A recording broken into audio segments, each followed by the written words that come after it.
back. We hope you are all well. We are, of course, still remote. Tim out in Pasadena, and a place which, unfortunately, is mourning these days. Tim, Pasadena has lost Eddie Van Halen. Is there a big wake still going on out there? Well, the COVID notwithstanding, it's a deeply sort of felt thing right here. Eddie Van Halen went to Pasadena City College, which is like a few blocks. I can walk to Pasadena City College from where I am, and everybody who lives in Pasadena knows the Van Halen home, as it were. And one has to imagine that there just aren't any streets of Pasadena that Eddie and his brother Alex and the Van Halen crew did not stroll way back in the early 70s when he was a young guy. As a matter of fact, if you drive past Pasadena City College, they have these big sort of awnings hanging around, and all of the famous. John Singleton has one there. John Singleton went to Pasadena City College, and one of them is Eddie Van Halen's. So anybody famous who became famous who went to Pasadena College has one of those, and Eddie's has been hanging for like 45 years. So that's Eddie. I mean, it's so sad. Age 65, throat cancer. And he's been struggling for, he fought it off once and you know what he said it was? He said, because most people assume, Eddie hard drinking, hard smoking, all that. Yeah. Quit drinking and smoking actually many, many years ago, more than a decade ago. Eddie said that the tongue cancer that he got was from holding metal guitar picks. He used nickel and bronze guitar picks all the time. And he used to hold them in his mouth all the time. And if you watch many, many videos of Eddie Van Halen on stage, he's standing there with those metal guitar picks. And he said that that's exactly where his cancer developed. And he did it for 40 years, Yeah. And anyway, but no, it wasn't the hard drinking and smoking. He feels that the very specific sort of cancer that he got came from 40 years of holding those metal guitar picks in his mouth. Oh man, very odd thing, Matt. But then there it is, right? Well, one of the great musicians, certainly of our day. I mean, he reinvented the guitar, and there's part of me that imagines that he and Prince are having a duel right now to see who can kick the licks the best up there. But, Eddie's one of the reasons why I'm a guitar player. That, and I was a lousy drummer. So Well, and we were talking before the show too, and I'll let you go off on this a bit. Somebody was talking about Oscar qualification this year. You had some thoughts. Yeah. Interesting question. In an interview I was engaged in, and they asked me about that. If first of all, what films? What will be the factor that decides what films qualify for an Oscar? Pretty much all films. Obviously up until March. Since March, I should say, all films have more or less been relegated to some sort of a streaming service, including many films that were meant to be theatrical. Films that we know were meant to be theatrical. A few made it into theaters. Tenet made it into some theaters in some places in North America, obviously. Lots of other films have been playing overseas in theater for several months now. And then, of course, there are the many, many films like Mulan, and Universal was the first one to pull a feature that was meant to be theatrically released and put it online. So it's a good question. I'm not sure the Academy has made any announcements about that yet. These are the criteria for a film to be considered for an Academy Award this year. And then you have all of these films that have been streaming right alongside the Mulans and whatnot on streaming platforms. Some of them damn good movies, but many of them never meant to be theatrically released films. These were films that were always meant to be Netflix films. But more or less, these films are all swimming in the same water. So what are we going to do to decide which ones are eligible for an Academy Award? It is a vexing question, and you and I both know, since we're kind of on the vanguard of this, because doing Film Week, normally in a non-pandemic scenario, you're reviewing things that have to be theatrical openers in the city of Los Angeles, or at least in Southern California area. Generally, if something's opening, for a week in Riverside, well, we may still cover it if it's worth it. But now it's sort of everything is fair game. So normally you get a rundown of, okay, here are 20, 25 films that are opening theatrically that qualify. let's pick 10. Now it's a list of about 48, 50, sometimes 60 films. And you look at that, and it's like you just sort of throw your hands up, and you're like, how do I even whittle this down? Because some of this stuff, obviously, okay, the big budget Netflixy things, okay, fair enough. The studio stuff, fair enough. But then you have you have like 30 movies that if they had gone to theaters, you would have covered them, but now they're not. So you have no idea, how you're gonna break this down, and the publicists are kind of pulling their hair out too, because now they don't know how to get their stuff covered. It's really it's kind of a thing. So I don't know how the Academy is going to handle it. I will say this. I have more respect, even though I'm disappointed that they're pushing off Bond, pushing off Wonder Woman. I have more respect for those than I do for Disney electing to put Soul out, the Pixar film Soul, straight to Disney Plus. That I find unbelievably upsetting. This is let's keep in mind, Soul is a Pixar film that everyone has been waiting for a year. For a year, they first started peddling that thing summer of last year with teasers, and it looked beautiful. And the everyone's waiting for it. There has never been a Pixar film, short or feature, that was not screened in movie theaters. Every single short and feature that Pixar has ever made, apart from the Pixar Spark shorts, which is a separate thing, every short, proper Pixar short and feature has screened for an audience in a theater. This will be the first one that doesn't.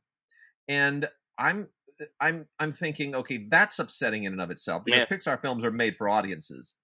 But this is the first Pixar character that is black, and the theme of it is that in the hereafter, in the afterlife, race goes away. Now that is a rather extraordinary and profound thing, and to my mind, that's a movie that needs to be seen by audiences. That's a movie people need to see with strangers. And talk about with strangers. That's an audience experience concept. That's not something I want to be watching at home with 2 or 3 other people that I already know and I'm related to. I mean, that's designed to bring people together. Why would Disney go out of the way to make a movie designed to bring people together and then elect to release it in a way that does not? That's what I don't get. It's a tough situation, and we know what it is. I will say this about Disney: they announced just the other day, day before yesterday, that if henceforth they will be considering all content in the context of the streaming services that they have at hand in terms of distribution. That each individual piece of content they will be evaluating without theatrical release as a consideration in the green lighting and production and marketing and distribution of that content. They've informed their marketing groups for each of these projects in production now and being greenlit. Do not concern yourself with the idea of theatrical release for any of these things. Set your release dates, decide your marketing material, all dependent on which one of the platforms that there are a number of Disney platforms, obviously, that we have at our disposal, and take the notion of theatrical release out of the equation. So they've applied this notion to everything at Disney. They're pretending like theatrical distribution does not exist at the moment.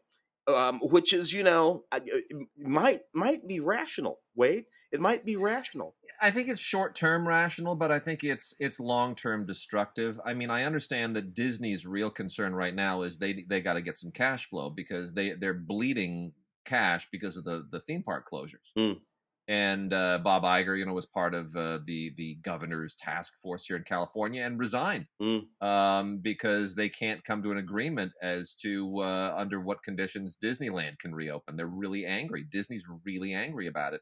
And, it breaks my heart, because the live shows that my daughter loved at Disneyland, loved Mickey and the Magical Map and Frozen, Disneyland just pulled the plug on them. The casts have been let go. Millions of people will never again get to see those shows. I mean, that just breaks my heart. And I'm thinking of all the unemployed people now. They got it.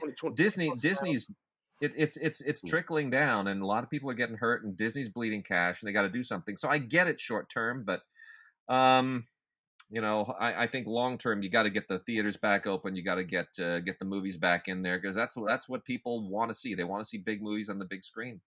Yeah, yeah, yeah. It just look. It has to be safe, and that's it's a circumstance. It's a circumstance. So, in answer to that question, I mean, I guess we didn't answer the question about the Academy Awards and who and how and Yeah, we what. don't know. It's Nobody really not knows. possible to do that. And I think that sooner rather than later, the Academy and all of the other sort of award. And we, the Los Angeles Film Yeah. Critics Association, we're going to have to make a decision about We that. do. We will have to, and they're gonna be marketing a ton of stuff to us, and we're gonna have to really whittle it down, because just doing what we usually do. Hey, everybody, go onto the Google Docs and write down your suggestions. We're gonna have 800 movies Yeah.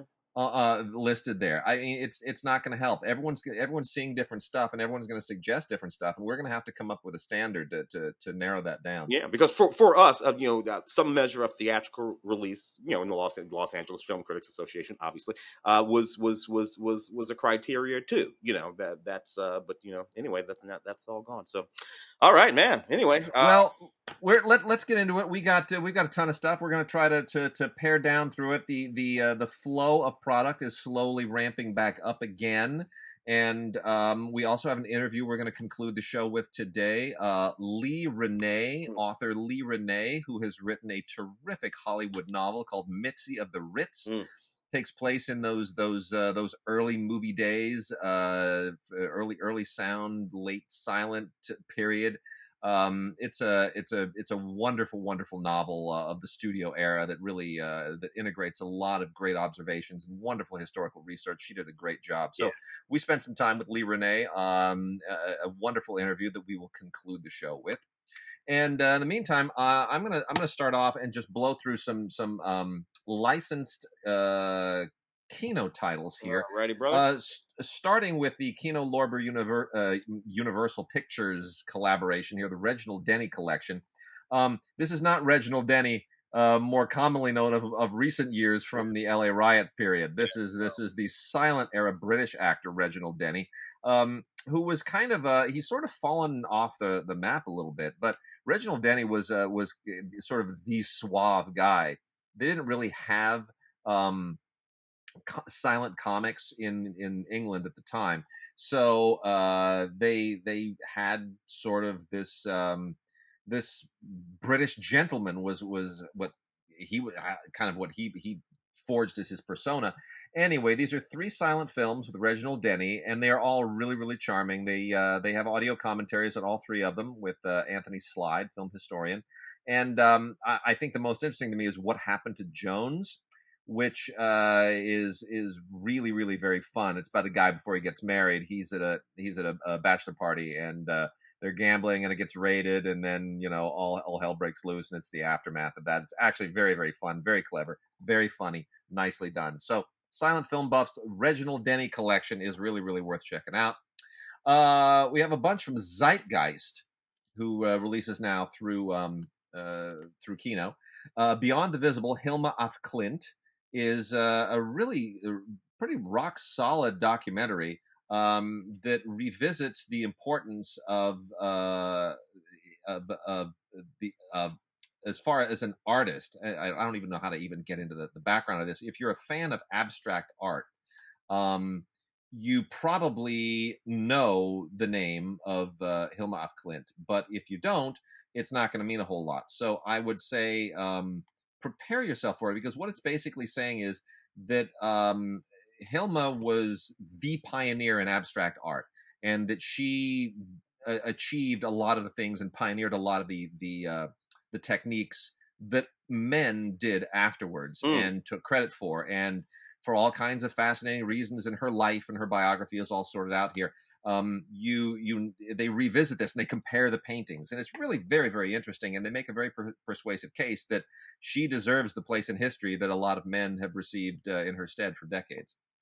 Also from Zeitgeist, Ken Loach film Sorry We Missed You, which is one of the better Ken Loach films in a number of recent years. It is, of course, again a working class family story, centering around it's a domestic tale. It traffics in a lot of the themes that Loach always traffics in. But the people are not pegs. They are not pawns. They are real people. They're very well forged out. It has a great audio commentary with Ken Loach and his co-writing partner. And I would say if you're a Ken Loach fan, definitely check it out. If you're not really a Ken Loach fan, it's probably not your cup of tea. Sherman was in a Ken Loach film. Was he really? Bread and Roses, late 90s. No kidding. Yeah. I remember that. Yeah, Sherman's in that movie. Oh my goodness. Good friend of ours, actor Sherman. Yeah. That's going back a ways. Yeah.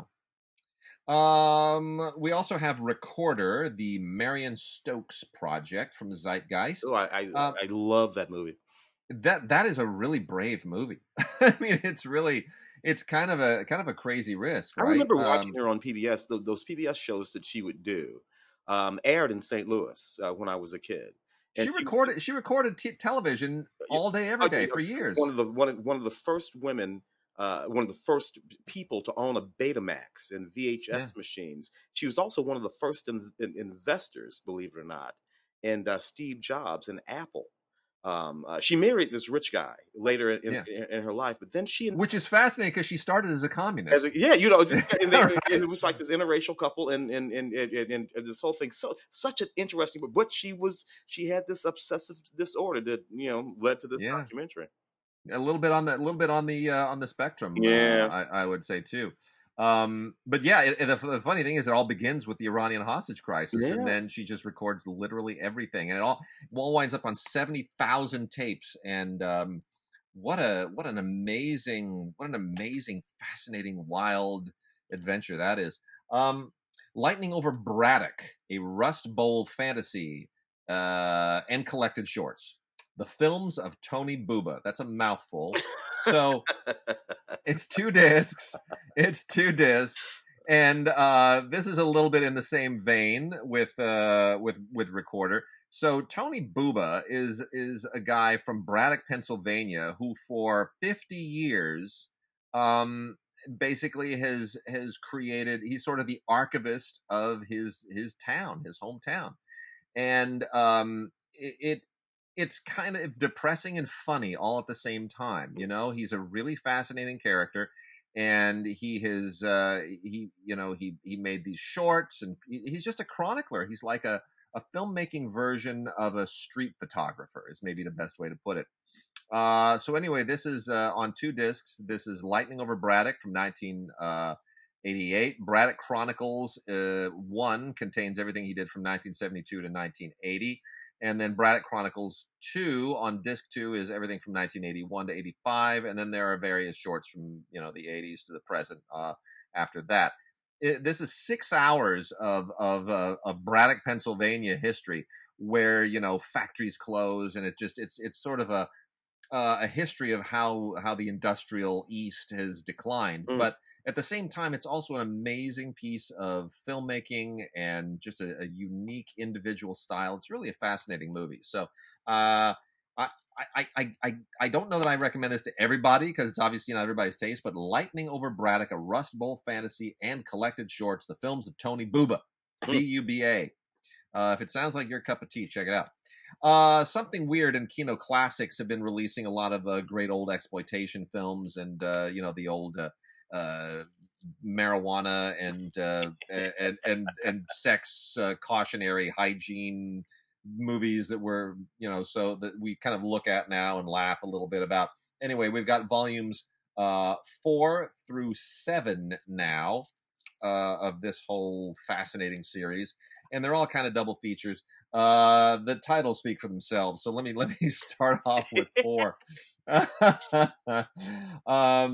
4 has Dwayne Esper's Narcotic. Dwayne Esper, we of course talked about in our film Schlock that you and I worked on, Ray Green's film. Dwayne Esper's Narcotic, as well as Marijuana, Huana, Weed with Roots in Hell. That's on that, and I know you're loving this. And then then on volume 5 is Tomorrow's Children, a drama of human sterilization, along with Child Bride. And the series that these are part of is the Forbidden Fruit series. Forbidden Fruit, the golden age of the exploitation picture. It's a big mouthful. That's the Forbidden Fruit series. Volume 6 is she should have said no. You have to say it just like that. She should have said no! Exclamation point. And then in parentheses, wild weed. I It's love so classic. It's so priceless. it. Oh, And then the other one is the devil's sleep. And then in parentheses, hopped up. yeah, man. They really had it in. They really had it in for Ganja Man. Expose of the pet pill racket. Oh man. And then the last one. This is my favorite. Test tube babies and guilty parents. And they even put the artwork they put here is the great. It's all fabulous. It's like, no one under high school age admitted. Well, back in the day, the only reason they put a sign up there that said no one under high school age admitted was to make sure that you filled it up with high school kids. Get them in there.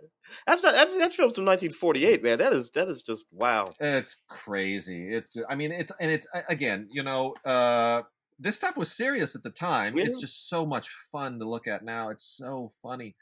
It just kills me. And then real quickly, a whole bunch of relatively newish stuff from Kino Lorber. These are all kind of, it's indie stuff. Some of it is from, like Metrograph and a few others. It's all worth kind of checking out. I'll go through it pretty quickly here. The Mountain is Rick Alverson's psychosurgical odyssey. This was made by Kino Lorber with Vice Pictures, Vice Studios, Ty Sheridan and Jeff Goldblum in it. This is kind of a. It's set in the 1950s. It's sort of surreal. It's a little bit experimental. It's worth checking out for Jeff Goldblum. Mm-hmm. Susan Sontag's Duet for Cannibals. I wouldn't necessarily recommend to anybody unless you're a Sontag fan. This is from Metrograph Pictures. It's strictly for Sontag buffs. She's very, very acquired taste. Jean-Michel Basquiat in Downtown 81, which is a great little time capsule. One of the few cases where you'll actually see him proper in a movie, and tons of great music on this, and appearances here by young Debbie Harry and Amos Poe and Debbie Mazur, and it's a great step back in time and kind of what an enigmatic, fascinating figure Basquiat was. Yeah, and that film you're looking at, that film came out in 2000, so it was a precursor to a number of is it that old Radiant Child. Yeah, that film's wow. And 3 or 4 Basquiat sort of docs that have come out since then. They're sort of interesting. Yeah, really great stuff. Kind of a cool interracial Western set in the 1880s. 1,000 Pieces of Gold. Oh, yeah. This is from Indie Collect, and really an old-fashioned, wonderful kind of classic film with a wonderful, wonderful lead performance by Rosalind Chow. Rosalind Chow and Chris Cooper together in this. It looks beautiful. It's an old-fashioned movie, and I think it's really delightful. It has a great audio commentary with Nancy Kelly and producer Kenji Yamamoto. Love that movie. It's a great movie. Movies that sort of get into some of the little cultural nuances of the Western period that we often forget were a reality. It's a beautiful thing. Yeah, Nancy Kelly directed that movie. Yeah, good movie. It's good. Azazel Jacobs made a movie called Mama's Man, which came out some years ago. This was 2000. I want to say 2010. Feels like 2008. 2008. A little bit creepy. I had to review this at the time. It's basically about an older man with a midlife crisis who's a big overgrown mama's boy, and it's a little creepy. Yeah. But it's got its weird little indie moments. The World is Full of Secrets. Kind of. It's not a horror film. It's just a weird movie about girls telling scary stories to each other, and then it kind of sort of becomes more of a psychological thriller. It's experimental in many respects. Also has an audio commentary by the director Graham Swan. It's as far as indie films with very few low budgets go, it's not bad. The Good Times Kid, also by Azazel Jacobs with Diaz and Gerardo Naranjo. Um, Again, more of Jacob's kind of super minimalist filmmaking here. It's low budget. It's better than Mama's Man. It's by, I don't know, marginally. It was made a few years earlier. Um, kind of a story of desperate street people, but through a comedic lens, kind of, people on the margins, and trying to sort of find the humanity in people who sort of can't find a way of belonging anywhere. In some respects, it's been compared to a Jim Jarmusch movie. Jim Jarmusch and Aki Kaurismäki are the filmmakers is most often compared to. I would say, if you like, this is how it goes. If you like Mama's Man, you'll like The Good Times Kid. But if you don't like Mama's Man, you'll probably still be okay with The Good Times Kid. Mm-hmm. And then last little batch here before I turn it over to Tim. These are all films from Menemsha Films, who also distributes through Kino. Menemsha, that's MENEMSHA films.com. You can get more information on the company. One of them is the German film How About Adolf? Now, this is a little peculiar to me because this story, it very quickly occurred to me as I was watching it. I was like, wait a minute, I saw a French film. There was this exact same story. Yeah. And it didn't give everything away in the title. The French film was called What's in a Name?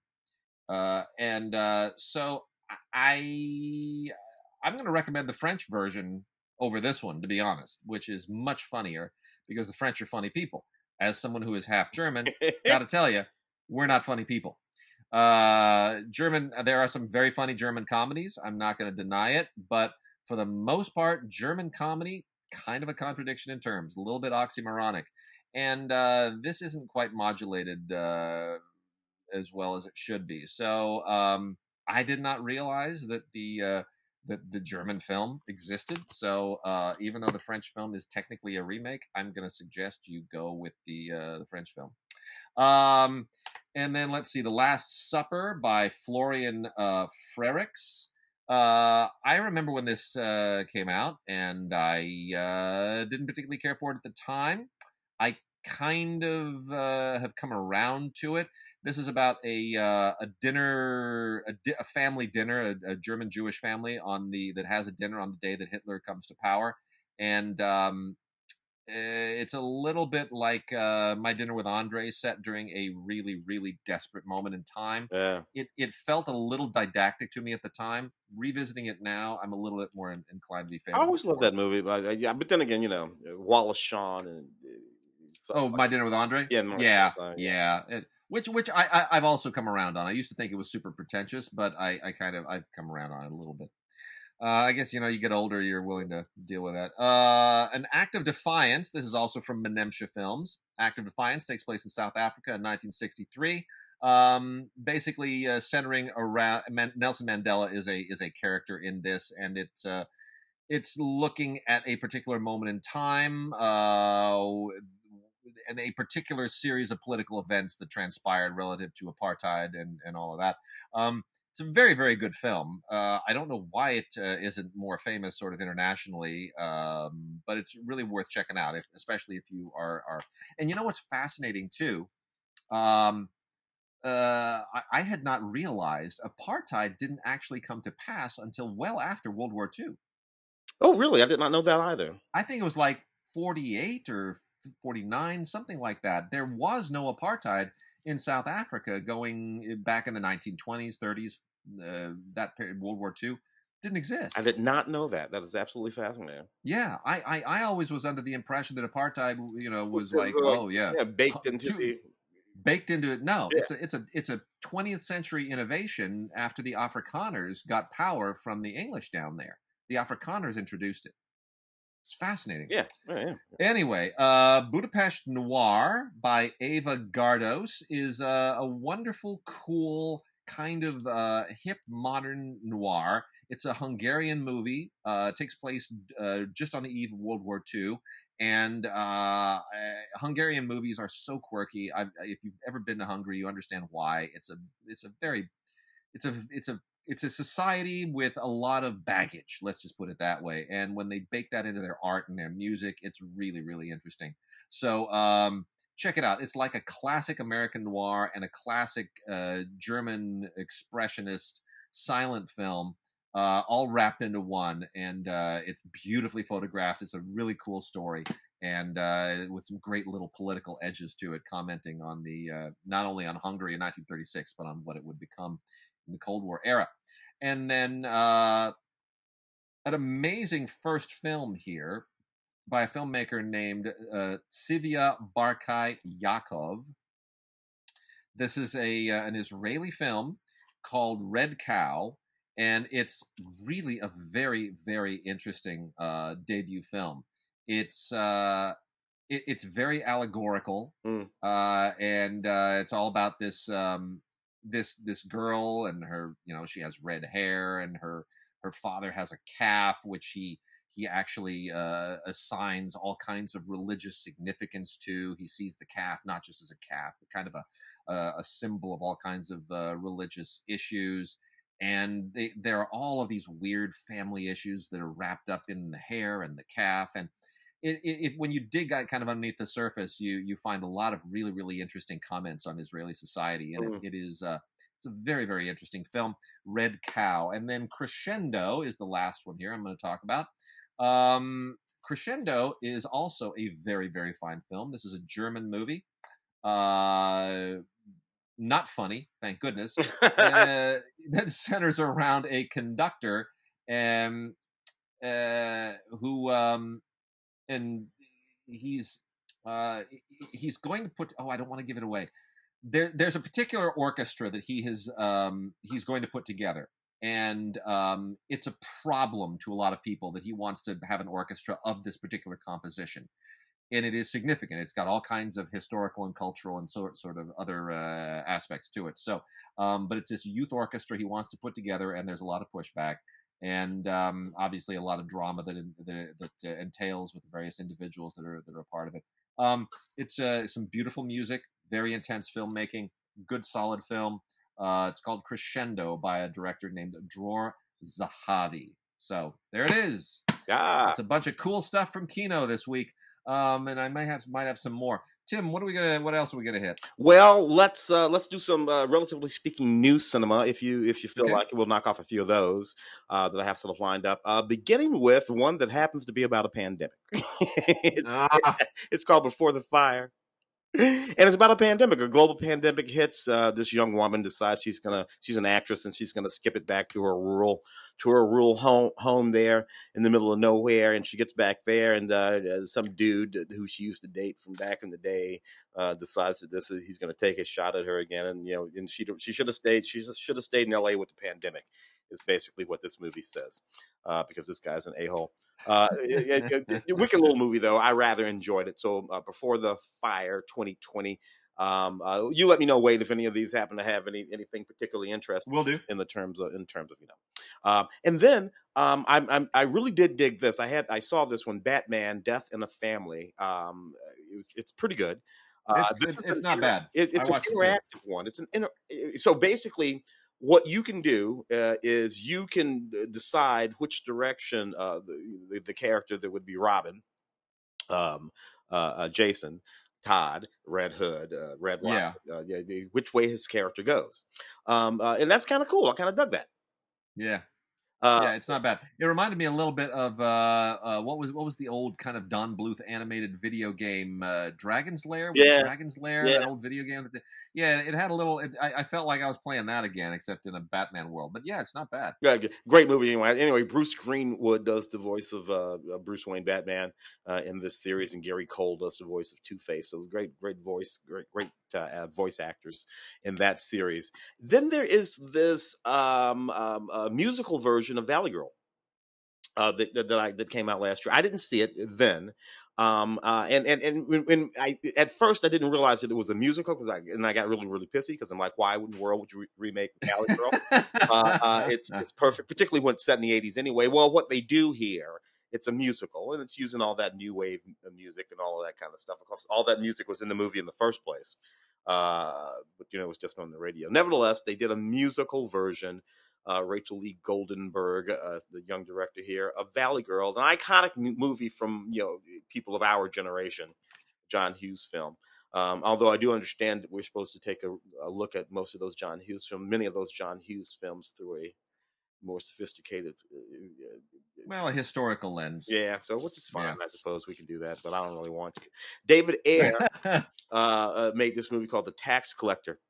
Oh yeah, it's a steel book too. I should Yeah, point that out. This is a really nice steel book. David Ayer, of course, who of course did wrote End of Watch, Suicide Suicide Squad. Hard Yeah, Times, yeah, and so a couple of those. So it's a steel book, Wicked.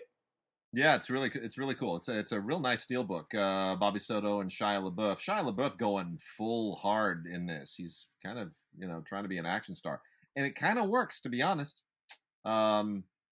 Yeah, it's David Ayer, I think, going as deep as he's gone, and as raw as he's gone, probably since Training Day. Yeah. Which of course he didn't direct, but he wrote. Yeah.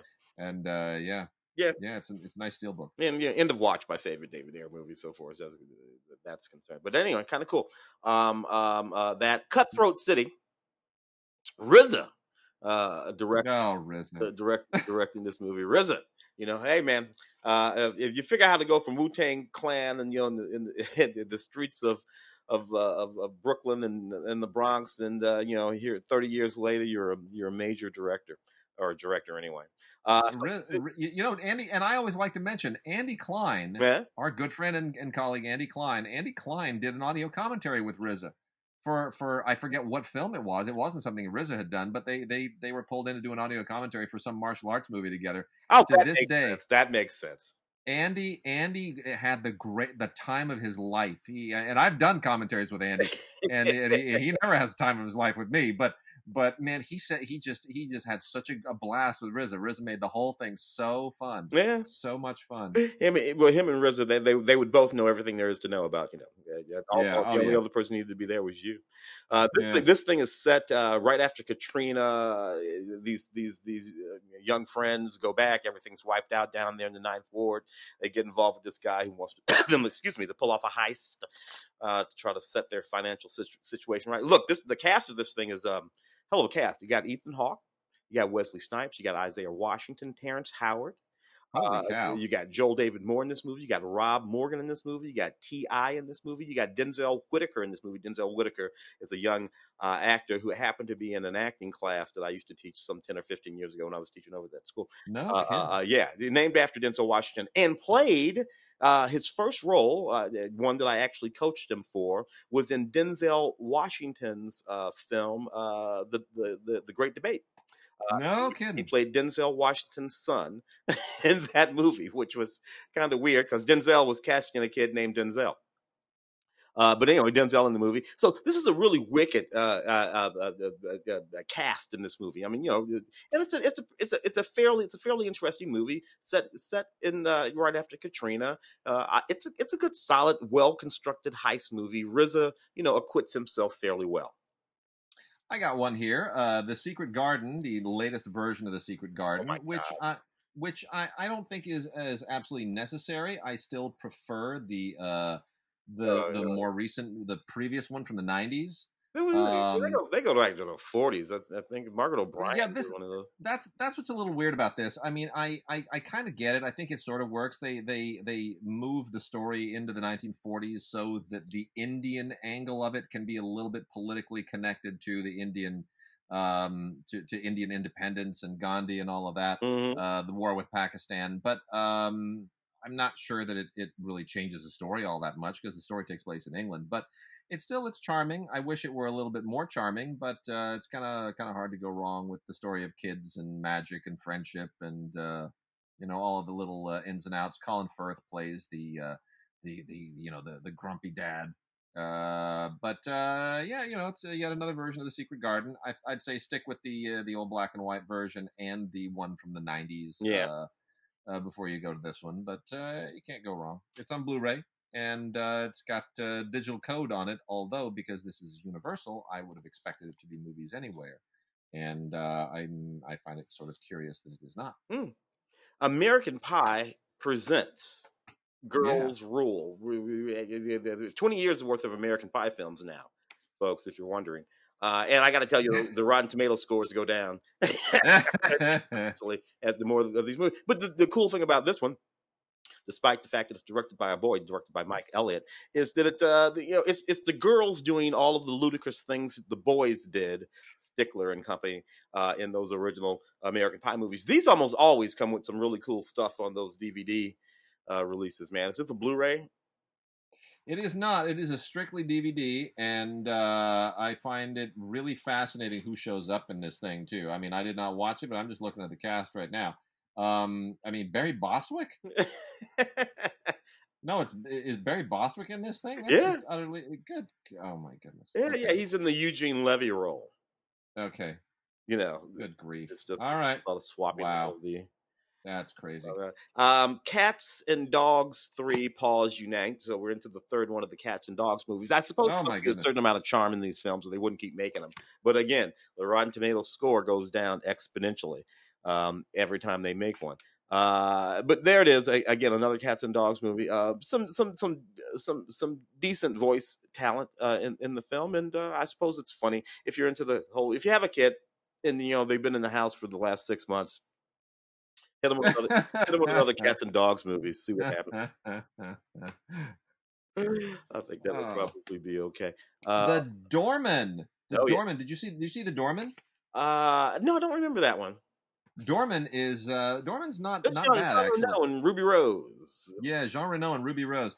It's not bad actually. Ruby Rose, of course, just walked off of Batwoman.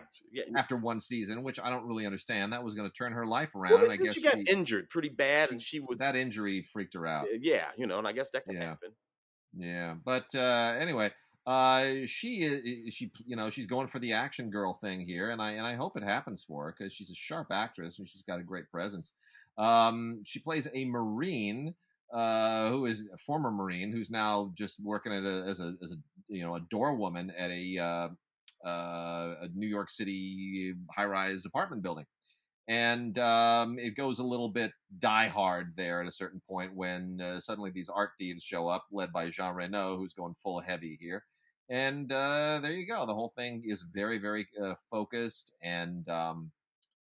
It's kind of cool to see what would normally be a mano a woman movie, and she holds it down really, really well. I mean, it's something clearly I would say that was probably written for a man, and at some point somebody said, "Hey, why not Ruby Rose? Could we do it as a vehicle for Ruby Rose, just like they did? Originally Salt was supposed to be a Tom Cruise vehicle, and then they redid that for Angelina Jolie." Mm-hmm. Somebody said, "Yeah, sure, why the hell not?" And I think good for them. I love that they can pivot these things. So I'm guessing there. I don't think this was originally a female role, but they certainly make it work as one. This little movie here, the Secret, Dare to Dream, which is about another one of the Secret movies. Yeah, and this is an Andy Tennant film. No kidding. Yeah, and The Hitch. Sweet Home Alabama, Ever After Cinderella, Fool's Gold, Andy Tennant, big movies, back in the day. But nevertheless, anyway, this is about this woman who she's a widow, and she meets this guy who subscribes to this sort of philosophy of positive thinking. Katie Holmes in this movie, Josh Lucas, Jerry O'Connell, again, a decent cast in this movie, and directed by Andy Tennant. So I don't know if you're into. I suppose these films strike a chord with a certain group of people. Anything on there like a I don't know commentary or anything like that? No. Not really. No, I'm looking at. There's like a featurette. That's it. Nothing else. Interesting. Those movies are always, I don't know, but they have it. But Andy Tennant, that's an Andy Tennant film, dude. Crazy. But well, he's still there. Good for him. He's still working. Yeah. I guess you can say that about it. I've got the movie here called The Honeymoon Phase from Dark Sky Films, which is really, really fascinating and more than a little disturbing. Actually, it makes me want to kind of go full analog in the house. It does. This is kind of it's not really a science fiction film, but it's kind of science fiction-esque. It's about a couple that is promised $50,000 to become part of this study, this project Oh, the called one the where they have Millennium. to live in the house. That's it. They got to live in this smart house, and it's an experiment, like to study the effect of smart house technology on couples and how it affects the relationship and whatnot. But of course, it wouldn't be a movie if they just had a really great time and got paid $50,000 and went about their way. So of course everything goes south in a hard way, and it takes some really nasty turns. But it's really, really well done. It's incredibly well done. It feels like something that M. Night Shyamalan probably should have done at one point in his career, but it's too late now. Interesting. The silent scene. I think I saw this film for Film Week. As a matter of fact, it was one that made it into the theaters just before we stopped doing the show in Yeah. studio. Anyway, it's about this guy. He's this hunter, sort of a reformed hunter, actually, a bit of an alcoholic. And years and years and years ago, his daughter went missing. Since then, he's been very much against hunting, and he takes care of this reserve and stops folks from poaching on this reserve. Young women start going missing in this area. Oh yeah. And it's very possible that whoever is doing this might have kidnapped his daughter years ago. He gets involved with this female deputy, and they go off and try to figure out what the hell is going on with all this kind of stuff. Fairly intense little thriller, well constructed, well acted. And pretty creepy. A couple of interesting little twists at the back end of it. So I could go ahead and recommend that movie. Tell me whether or not you think this is a correct statement. I kind of feel like Nikolai Coster-Waldau. Yeah, who of course was in Game of Thrones for you. Yes, I kind of feel like with movies like this, he is forging himself a career as the new Joe Estevez. Oh, really? Yeah. the new Joe Estevez. Yeah. For those who don't know, Joe Estevez is Martin Sheen's older brother. Yeah. Who's not a particularly great actor. He's not a bad actor. No. But he never became a movie star. He just became kind of a B-movie guy who did lots and lots of action movies where he'd grow a beard, fix a gun, and Frank Stallone of his. Yeah, there you go. The Frank Stallone of the Estevez. Yeah. I just watched this. I was like, you know what? 25 years ago, this is a Joe Estevez movie. Just is. I mean, I don't know any other way to put it, but there it is. He fancies himself a James Bond type, but I think well, for that. What else we got? I was gonna start. I got one here. So we got Techno Lust by Lynn Hirschman Leeson. This is a Tilda Swinton movie from Strand. It is definitely from it's a little bit weird. It's also got Karen Black and Jeremy Davies in it. Which tells you just how weird it is. If you're going to put Tilda Swinton, Karen Black, and Jeremy Davies in a movie, you're not going for naturalism. No. Yeah, no. This is another kind of a weird avant-garde thing about a woman who has three kind of self-replicating android versions of herself. So Tilda Swinton gets to play 4 parts. And they're all, I shouldn't say androids, they're clones, but they're not clones, you know what I mean? They're their own thing anyway. Actually, a better way to put this is like Tilda Swinton doing a remake of Multiplicity without Michael Keaton's jokes. Without the jokes, without the comedy. That would be, there you go. That's a better way to put it. Anyway, it's kind of weird and very Blade Runner-y, and it touches on a lot of those same kind of Phil K. Dick concepts, and that's what makes it interesting, is that it's the ideas it deals with. There's not so much of a story to it as it is that it sort of wallows in a lot of very interesting speculative ideas. And Tilda Swinton is always great to look at. She does such interesting things as an actress, even when you think, in the hands of any other actor, that would just be stupid, and I would never buy it, and I would be sitting here laughing while I ate popcorn. And yet Tilda Swinton does it, and you just kind of sit there and you get a chill up your spine, and you just think, wow, that was kind of amazing. It's a testament to her as an actress. All the way back to Orlando. All the way back to Orlando. That's for sure. This is a neat little one. The Burnt Orange Heresy is about an art heist sort of situation. This guy's an art dealer. He gets hired by this person to steal this work of art from this extremely this well known but extremely sort of J.D. Salinger-esque enigmatic sort of painter person. And it's about greed and all kinds of wicked cool things. The thing I like about this movie most, though, is that Mick Jagger shows up in it.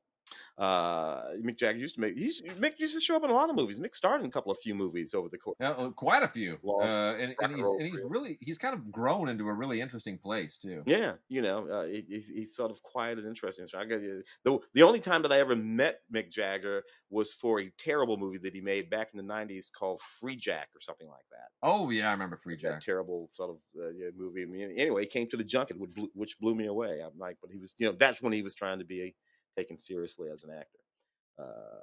So one of those kind of things. What else have we got here? Under the How to We Build a Girl. I see here, which is an Yeah, interesting film. that's from the novel, the Caitlin Moran novel, right? Yeah, Yeah, yeah, Beanie Feldstein. yeah. Sort of interesting film. You got a teenage girl living with her family. It's set in the UK in England, and sort of grows up to become this very popular sort of music journalist. You're covering all of the music of the period, which shows up inside this movie. Patty Constantine, again, a great cast here. Patty Constantine is in this movie. Harper Perry's in this movie. Really, really, really, really cool little cast, neat little movie. Sort of Beanie Feldstein's going to be a big deal. biographical picture. I think so too. Yeah, she's going to be a big deal. I mean, she may wind up being even bigger than her brother at some point. She's Jonah Hill's sister, for those who don't know. But yeah, I think Beanie Feldstein's going to be a real big deal. It's give her 5-6 years. I think something's really going to pop. And then let's see. Last of the new movies here I've got is The Shadow of Violence, which is fine. It's another one of those kind of gritty Irish street thug punky, the mean streets of Ireland movies. Yeah. These come around every once in a while. They usually deal with crime and drug dealing and despair and alcoholism, and they're not really great advertisements for tourism to Ireland, but they they they they pack a punch, and this one certainly does as well. Yeah, it's the guy. They're always ex-boxers too. You ever notice that? It's always like some guy used to be a boxer, can't make money as a boxer, so now I'm going to be a hitman or a bag man or whatever the case is. Anyway, this movie is Shadow of Violence, and if you just want to see Irish people curse at each other and be really brutal, it's definitely your thing. Tim, I got a few other classic ones here. I'm going to talk about a few Criterions. Okie dokie. You know what's on Criterion? Oh, finally. oh. I mean, I never expected it would wind up on Criterion. Claudine. Claudine is on Criterion. James Earl Jones, the exquisite Diana Carroll. How amazing is that? I never expected somebody would put Claudine on Criterion, but good for them. Yeah. What a wonderful, wonderful movie. This is Diane Carroll is just extraordinary. She was Oscar nominated for the part in 1974. It's funny. This was on some streaming platform. Gosh, it might have been Criterion. I want to say 3 or 4 months ago, but it was the first time that I had seen it in a very, very long time. And it's amazing how it just captures that moment. It captures the 70s. Yeah. Like it really, really crystallizes the 70s, the grain of the film and everything else. But yeah, it's basically Diane Carroll playing the title part. Single mom, 6 kids, living in Harlem, and having a relationship with this amazing James Earl Jones character who plays a garbage man. Yeah. I mean, and it somehow winds up being like magical. Yeah. Just those two talents together, it's magical. It's incredible. A lot of wicked people came out of that movie too. Yeah, audio commentary from 2003 with James Earl Jones and Diane Carroll and Lawrence Hilton Jacobs and George Tillman Jr. even weighs in. It's pretty great. And I didn't know this either, but Dan Pine, screenwriter Dan Pine, current screenwriter Dan Pine, who was an instructor at UCLA when I was there, his parents wrote this. Oh, really? Yeah. Fascinating. Amazing. I know. I had no idea. So I didn't realize he was a second generation until I got this. So anyway, really, really beautiful movie directed by John Barry. It's a really beautiful film. Lots of extras on here. So, including a new conversation with film programmer Ashley Clark and Robert Townsend. Oh, So, wow. Yeah, right. very cool. Robert Townsend, great. Um, Tim, I'm sorry we're not seeing each other because I had to pass this off to you and let you explain it to me. Because we also have a new version, a new Criterion release on Blu-ray of Pierrot Le Fou, the Godard film. This was his 10th film, and it's still sort of normal Godard, but Tim understands Godard to a degree that I don't. Oh, He's much more forgiving. I just enjoy it a little bit more. That's all. I mean, it's Anna Karina and Belmondo, and they're both great, and Raoul Coutar's photography is fantastic, but the jokes don't make sense to me in this. I swear, I just don't understand when Godard tries to be funny. And you speak French. And I speak French, and I'm watching it, and I'm like, man, that ain't funny. That ain't funny, bro. Yeah, I know you're trying to be funny and make some kind of satirical comment on capitalism and consumerism, but it ain't funny. I don't get it. Claire Denis' Beau Travail, also out on Criterion from 1999. Just Claire Denis is one of our great treasures. This is an absolutely beautiful remake of Billy Budd, Claire Denis style, and it's basically centers around a group of French Foreign Legion guys in Djibouti. It's really, really beautifully shot. It's incredibly intense. Oh man, it's about jealousy and all kinds. It's just so powerful. It's just so powerful. And then Francesco Rossi's Christ Stopped at Eboli, which is 4 hours long. I want to remind people this is 4 hours long. And very, very political, very, very much an Italian film of its moment, which is in the late 70s, when you had late 60s to the late 70s. There was a lot of reflecting on the fascist period and a lot of anger, and people whose parents and grandparents were either part of the government or suffered because of it. So a lot of that residue from World War II and the fascist period is seeped into the 60s and 70s. And Rossi decided to just vent for 4 hours with this thing, and basically it takes place during Mussolini in a particularly depressed part of rural Italy, and it's a powerful film, but man, it never ends. It just goes on and on and on. A lot of great extras here, including a new interview with translator and author Michael Moore. Different Michael Moore, I should point out, and then a documentary from 1978 about this particular school of cinema, the Italian political cinema and anti-fascist cinema and all that stuff. So a lot of great extras on here. Really cool stuff. Let's see. 10 Little Indians, which has been done a billion times. Tim, did you ever see the 1974 version of 10 Little Indians? It's among my favorite. I had never seen the 74 version of it, and it's pretty great. It's really, really kind of cool. I'm not even sure I even knew this existed. Oliver Reed and Elke Summer, Richard Attenborough, Herbert Lom. This is, as you say, really cool kind of James Bondian cast, and it is a great take on it. Charles Aznavour from France, and who even shows up in this, Orson freaking Welles. Yeah, it's a fun movie. It's a fun movie. A few other quick ones here. Five Corners with Jodie Foster and Tim Robbins and John Turturro.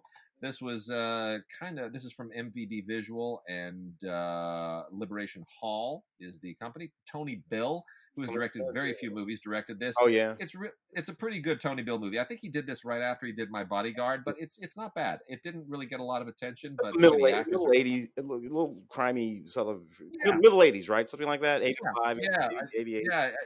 It's something like that. Yeah, it's like mid 80s, maybe early 90s. But John it's Patrick really, Stanley, though, it's a sharp. Yeah, that's right, John Patrick Stanley. It's a sharp little movie.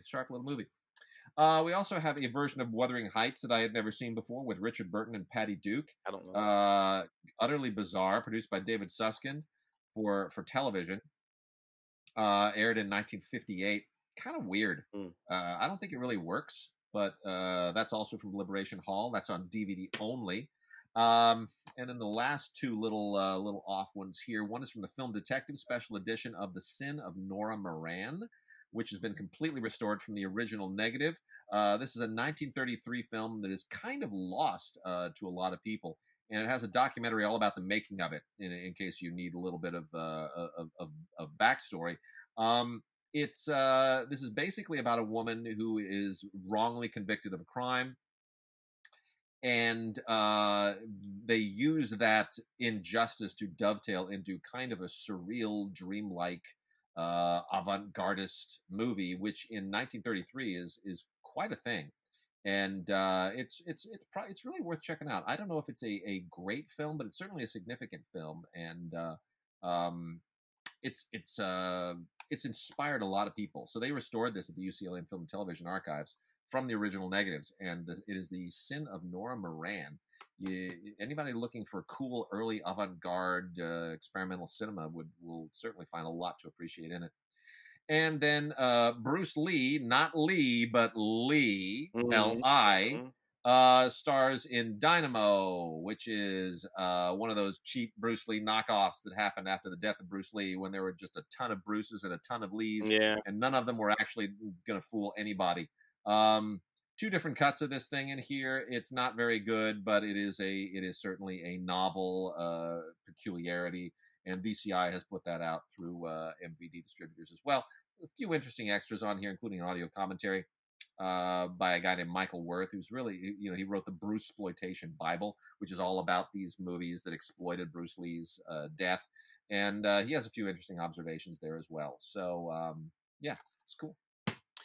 Cool. I was going to knock off a little bit of TV. Let's do it. Particularly some of the stuff that I saw and rather enjoyed. For instance, Penny Dreadful, City of Angels. So Penny Dreadful, City of Angels was the, I guess, third reincarnation of the Penny Dreadful series. This time set in the 30s here in Los Angeles. That's the first thing I loved about it. Both that and Perry Mason. The sort of reimagining of Perry Mason were set in Los Angeles in the 30s, and both of them got it really, really right in terms of the sort of look and feel of the city and what was going on in the city at the time. At the center of this, it's the extension of the 110 freeway up through Pasadena. A good chunk of the show is set in Pasadena. A good chunk of the show is set on my street in Pasadena, as a matter of fact, round and about. And you see this sort of community and the things that are going on in the background.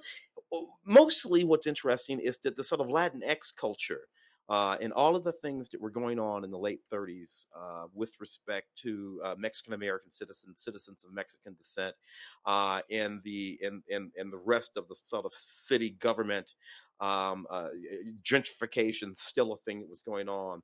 The erasure of certain Latin communities in order to build this freeway, and that would go on deep into the 60s. Oh yeah, the place where Dodger Chavez Ravine, sits yeah, right there. yeah. That was a Mexican community. So this went on for 35, 40 years, and of course the backdrop of it, of it all being the whole sort of Penny Dreadful Mexican American Day of the Dead lore and Nazis. They managed to work into this version of Penny Dreadful, which I thought was sort of interesting too, because the Nazi regime was sort of building up at the time. Anyway, I thought it was a pretty well crafted Penny Dreadful. I thoroughly enjoyed it. Nathan Lane, great, fantastic work, and it was a chance to see a whole lot of really great young Mexican American actors in zoot suits and kind of doing the thing that they do. Anything interesting come with that? Yeah, a few things. There's an introduction to it, and then a few featurettes, which are more significant than the usual featurettes. So it's got some pretty good behind the scenes and background stuff. Yeah, it's not bad.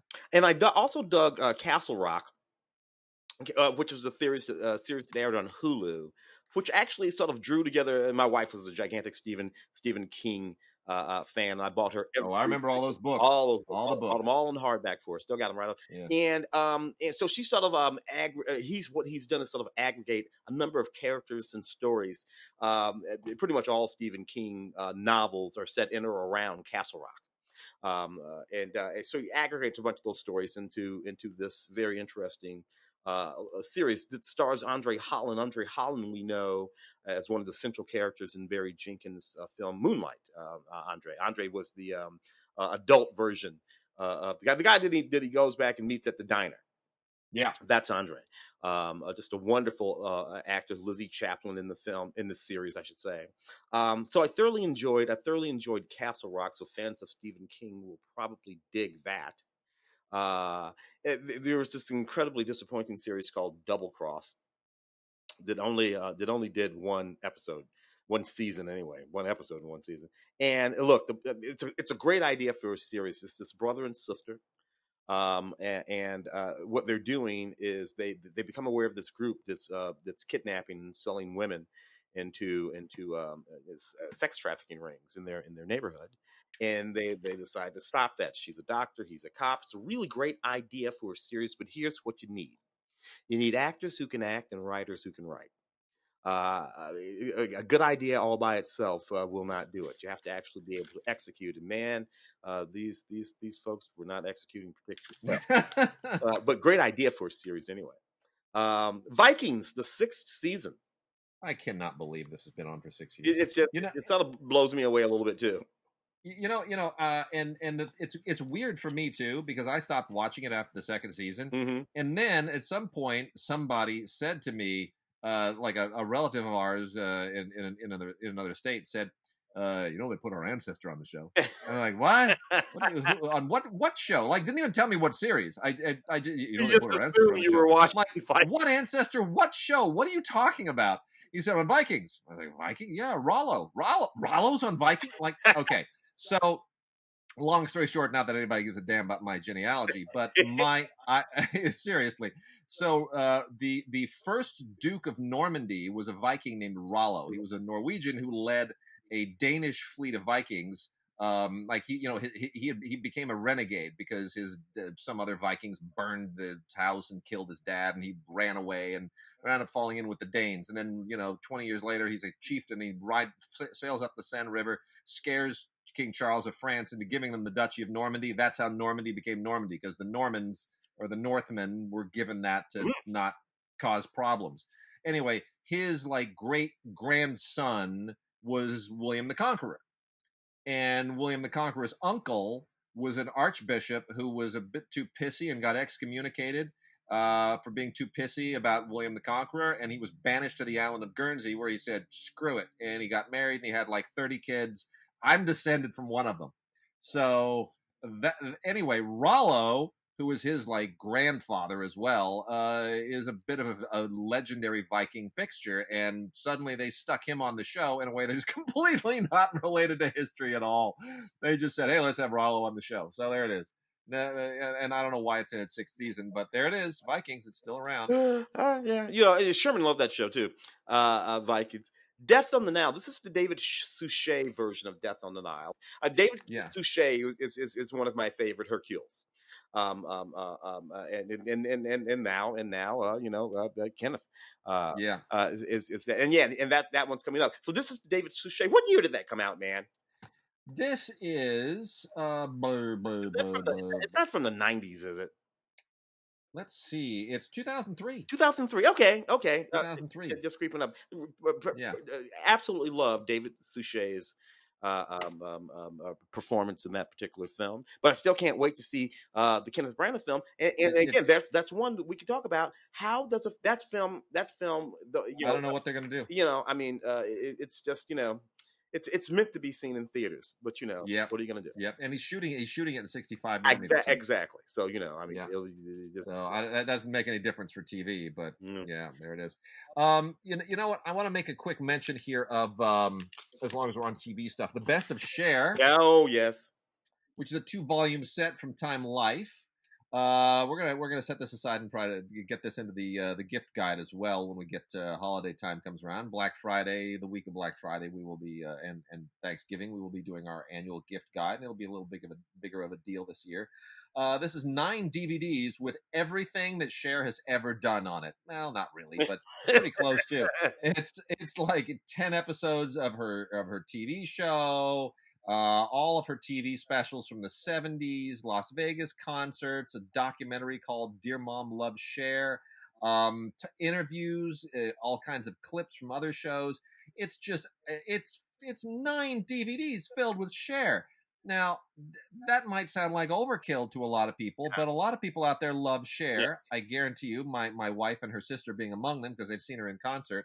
And, that's a big deal for some people. So Time Life has loaded it up with Cher, and you can get a little bit of Sunny in here too. So Killing Eve season 3, anything particular interesting coming with that? I watched season 1 of Killing Eve, thoroughly enjoyed it, but sort of let it go.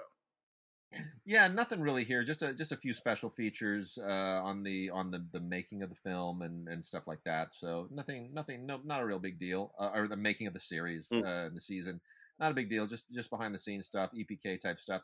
You're really watching this for Sandra Oh. Yeah. That's the reason you watch this, for her acting. Jodie Comer, I don't really know where she came from, pun intended.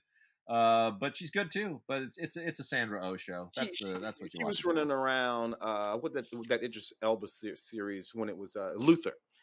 Yeah, Yeah, yeah. she bumped around that a little bit, did some interesting things. Riverdale season 4. Riverdale is one of the few series on the CW that I don't actually watch, but it always struck me as interesting. They took the sort of characters from Archie, the Archie characters, and they set them in the sort of extremely dark It was weird. crime drama. And I grew Yeah, up, hey, with the Archies, and I'm like, what is the angle on that? But I never went and looked. But hey, we're at season 4, so they must be doing right, something right? right. With the Archies. Could we rip on Picard for a second? Well, Season one. we will, but remember, you hated it more than me, and Yeah, I know that there are all kinds of problems with yeah, Picard. Um, One of the things that I did not realize until the end of the series, and it was sort of off the cuff comment, and I did the math in my head. But Picard, Jean-Luc Picard, in that series, so this is season 1 of Picard. He is meant to be 95 years old. And somehow I know that he was supposed to be that this was years later yeah, and whatnot, and I think they even say it's something like 30 years later. But he's meant to be 95 in that series. And of yeah, course, Patrick Stewart, who plays him, I don't know exactly how old he is, but he's probably approaching his middle 80s, if yeah. I'm not And mistaken. he's and the funny thing is, he's younger than William Shatner, who's, what is Shatner, 88? 88. And Shatner looks like he's 60, Yeah. and he spends all day on Twitter agitating people. That must keep him young. I But mean, but look, go ahead and poke Picard. I will not. so here's the thing. I mean, the my problem with Picard as a series is not that I love the idea that they wanted to resurrect the character, and he it gets into a lot of Federation politics and Romulan politics, and who's guilty and not guilty of the slaughter of Romulans on Mars, where they were given refuge, and there's all this crazy backstory to it. But it's the Romulan politics that drove me crazy, Mm. because it just and there's a whole data thing involved too, and I don't want to give any of it away, but it just felt hokey at a certain point to me, especially all that Romulan melodrama. It's just, oh, come on, it didn't. It's not the Star Trek I fell in love with, where there's a certain realism to it. No, They're look, just kind of I going won't. far I and will wide. not disagree with any of that. You have all of that sort of stuff going on, and then we have our swashbuckling action sequences in the show. Yeah, And because Patrick Stewart is in fact close to 80, and Picard is supposed to be 95, they have to assign all of those duties to much younger people. yes, So basically, correct. what we're really doing, and Commander Riker pops up, and they don't explain why Brent Spiner as Data, who is an Yeah, android, looks 50 years old.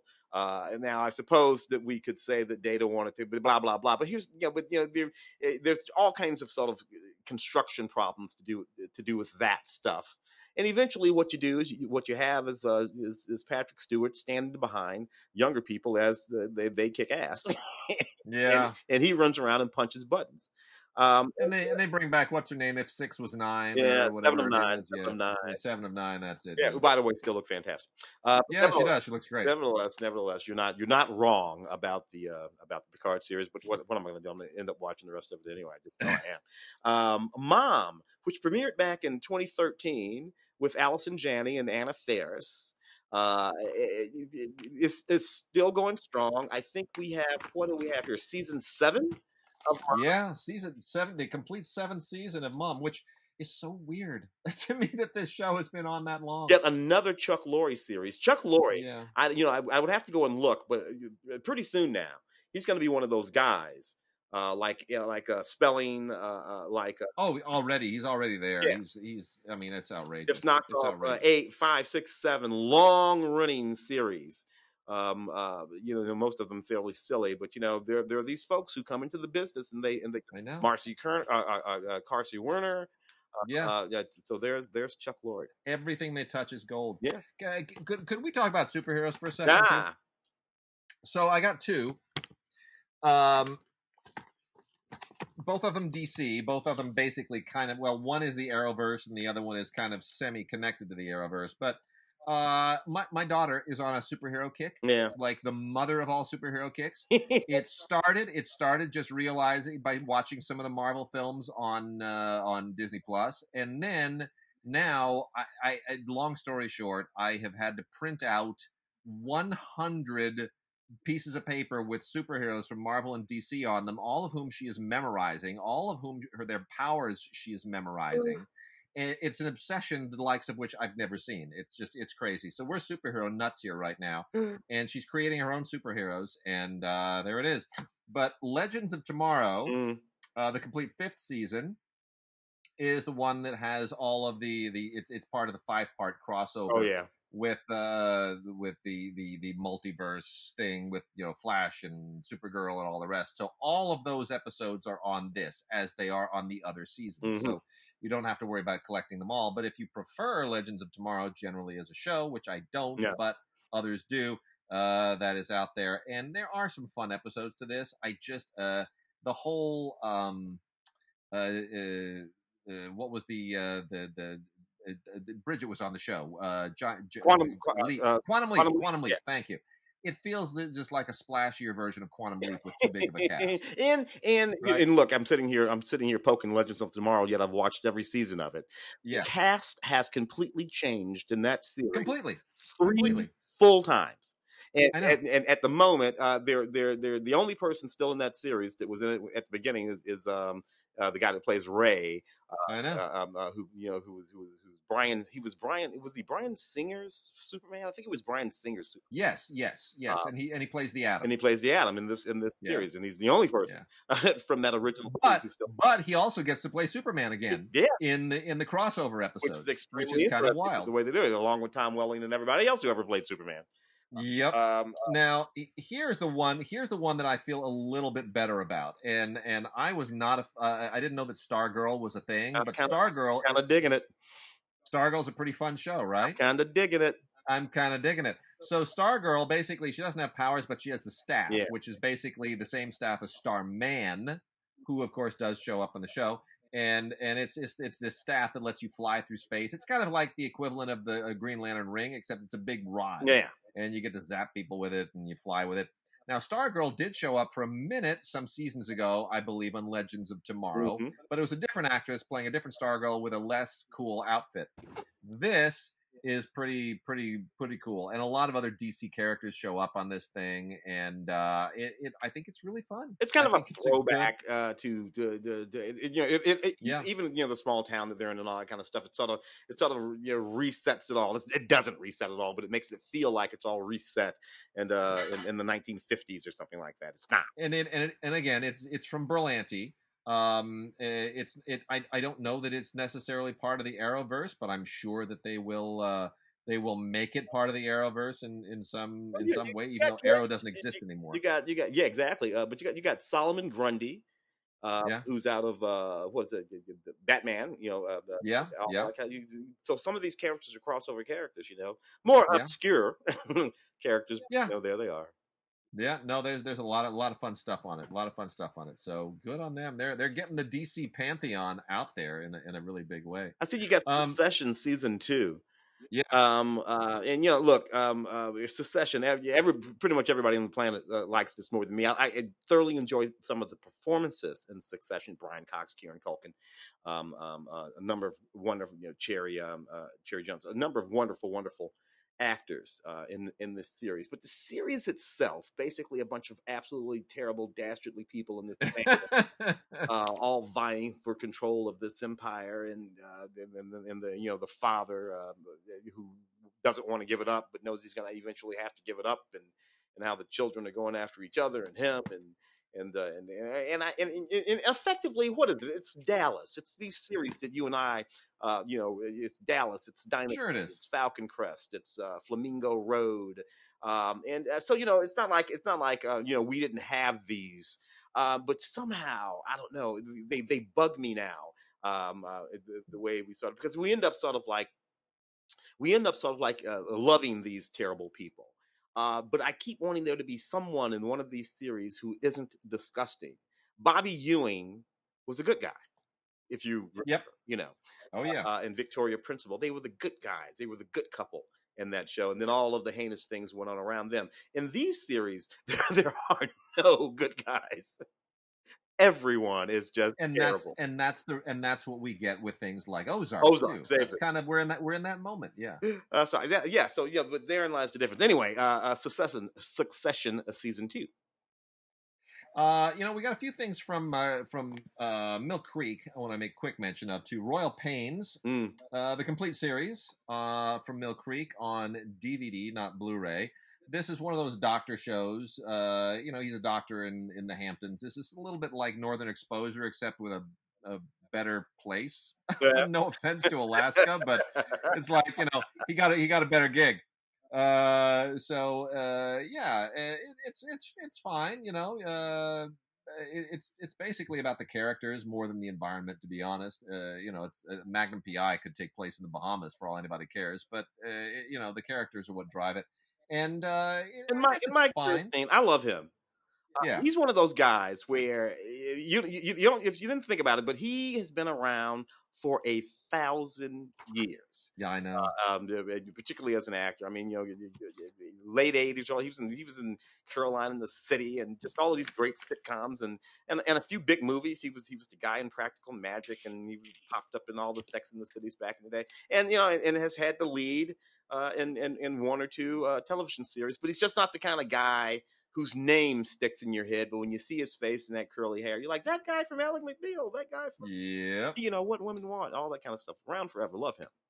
And then also from the Ultraman world on from Mill Creek, we have Ultra Q, the complete series, which is a 12-episode show kind of spun off from the Ultraman world about monster hunters.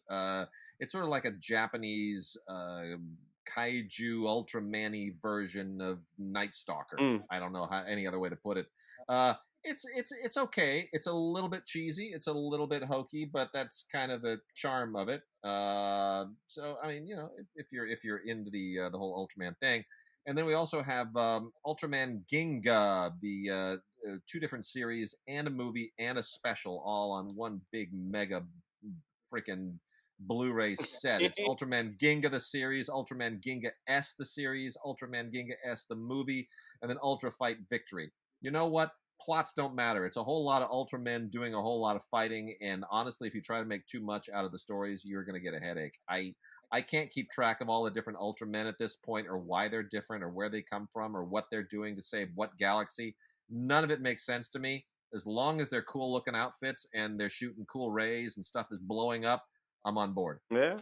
There you go. Did you watch the Frankie Drake Mysteries? I love that show. That's a good show. That's a good show. A Canadian show, and it's set in Toronto. The Canadians make a lot of these. They're really, really, really good. Murdoch Mysteries is another one. But this one's set in the 20s in Toronto, and I love that it's set in Toronto.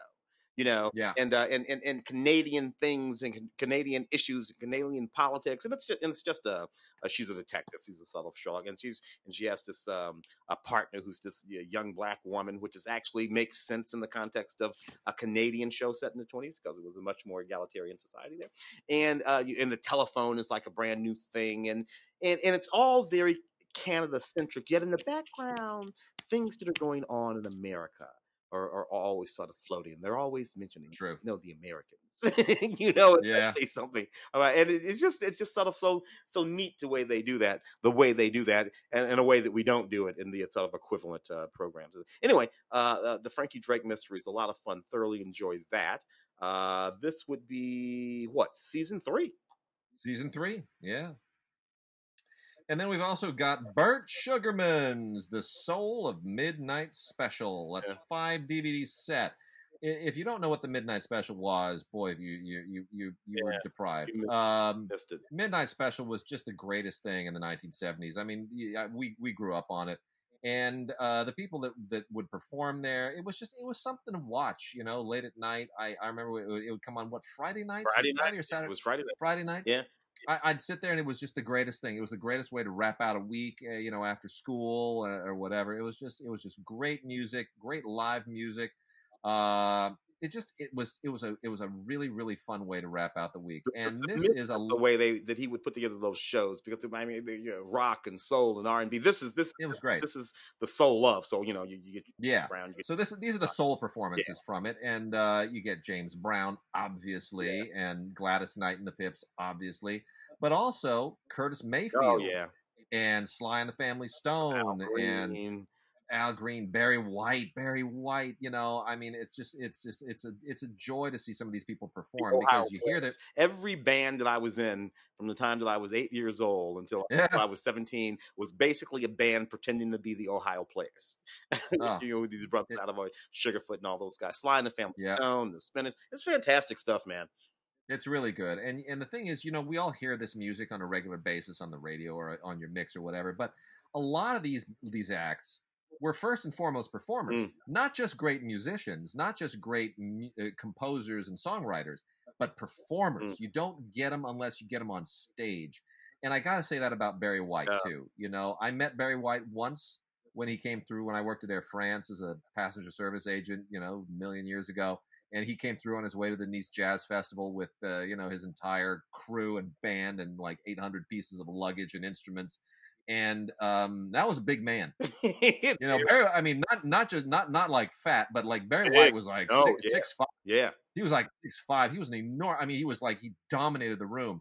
And the thing that was just so amazing about Barry White is, as soon as that voice hits you and that smile hits you, you were in. I was gay for however long he was in the room. Oh, Barry, it was amazing. It's just that he was so kind to everyone and so gregarious and just the warmest man. And it's just, you get that when you see him perform, and you don't necessarily get it just listening. You gotta see him. You gotta see it. I went to so many bears as and it's so bizarre for me. For a moment, and you'll remember this. I was on this film review show, this PBS based film review show. And the producer of that show shot it out of his home. His home happened to be the last home that Barry White lived in. No kidding. And he literally bought that house from Barry White back in the 90s. Mike Freeman is the producer's name. And so for about a season of this PS show that I was on 5 or 6 times, I would go to Barry White's house and hang out in Barry White's living room. Wow. And shoot this show. And even then, this is only a few years ago, he was still getting mail addressed to Barry White. No kidding. And he's like, why would I put a stop to that? That's fantastic. That's just the nuttiest thing in the world. California, you gotta love this town. Rick and Morty, season 4. I watched a season or 2 of Rick and Morty. Thoroughly enjoyed it. Kind of funny. It got a little mean to me after a while. It's kind of mean, yeah. And I was like, you know what, this cartoon has an attitude. But lots of people love Rick and Morty season 4, which I imagine Adult Swim out of Adult Swim. Where I imagine that comes with some fairly fun. Nope, no extras, really? nothing at all on it. Frankly, I consider that rude. Yeah, it is kind of rude. But I'll tell you what also has nothing on it. There's a segue. Is the complete first season of Prodigal Son, which I took time out to watch because I remember that it looked interesting from all the promos and whatnot. So got it on Blu-ray and checked it out. And I'll tell you, I think there's a really interesting future to this show. I want to see really where it goes. But it's about a criminal psychologist who is the son of a serial killer. Oh, and right, kind of a Dextery kind of thing. It's really that, and that's the whole thrust of it, is how being the son of a serial killer has turned him into this great criminal psychologist. But of course, there's a lot of baggage that goes with it as well. And Lou Diamond Phillips plays the detective that he works with, and there's a lot of other really interesting supporting characters here. But it is from a psychological angle, it's a very well written show.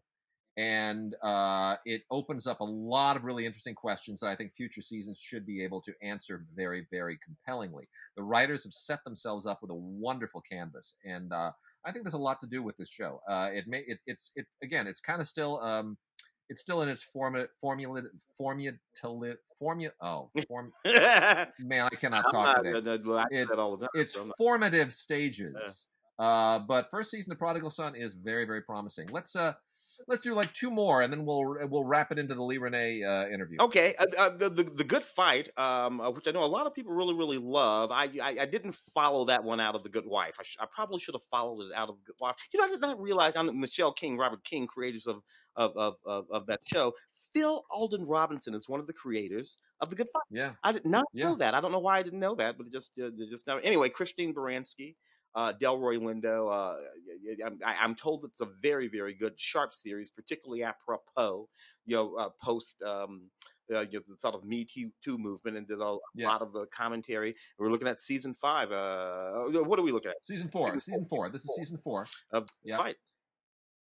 Yeah, season 4. It's a great cast. I mean, Delroy Lindo and Christine Baranski. That's powerhouse right there. That's some powerhouse stuff. So good on them. And then let's do Balthazar season 2, which comes from ITV Studios, more famously known more recently for Downton Abbey, but they do a lot of other stuff with ITV. And Balthazar, now in its second season, is basically a variation on Quincy. Or even what was the other medical examiner show that we had momentarily for a minute there in the 90s? Bones. Yeah, there've been a few of them.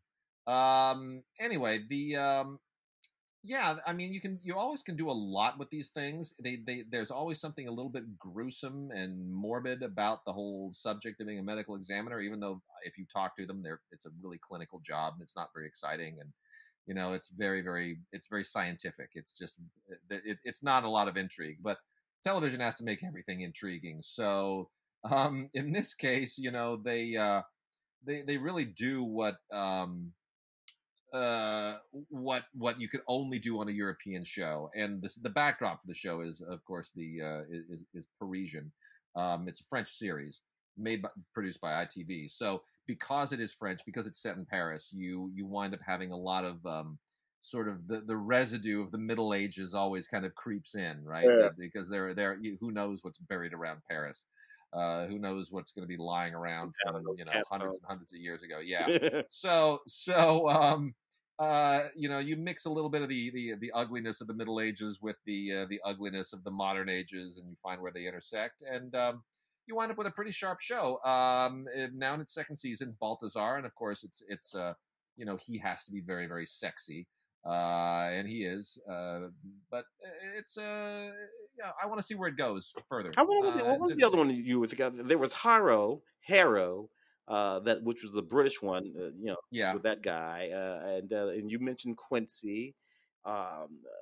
And there's The Examiner. Was it called The Examiner, or I can't remember. I'm trying to remember who the actress was that was on it. It feels like a. That's why I thought it's been a while. Bones, but that's not what you were talking about. You were talking about something else.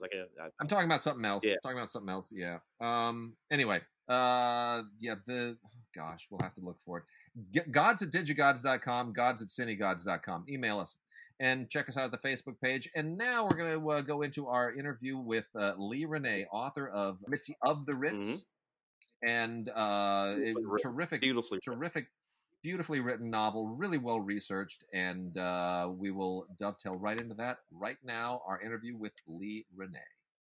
So we're trying to expand more and more during the pandemic period to cover things and cover people that we otherwise might not necessarily get to. And we have got a tremendous Hollywood novel and novelist to talk about today.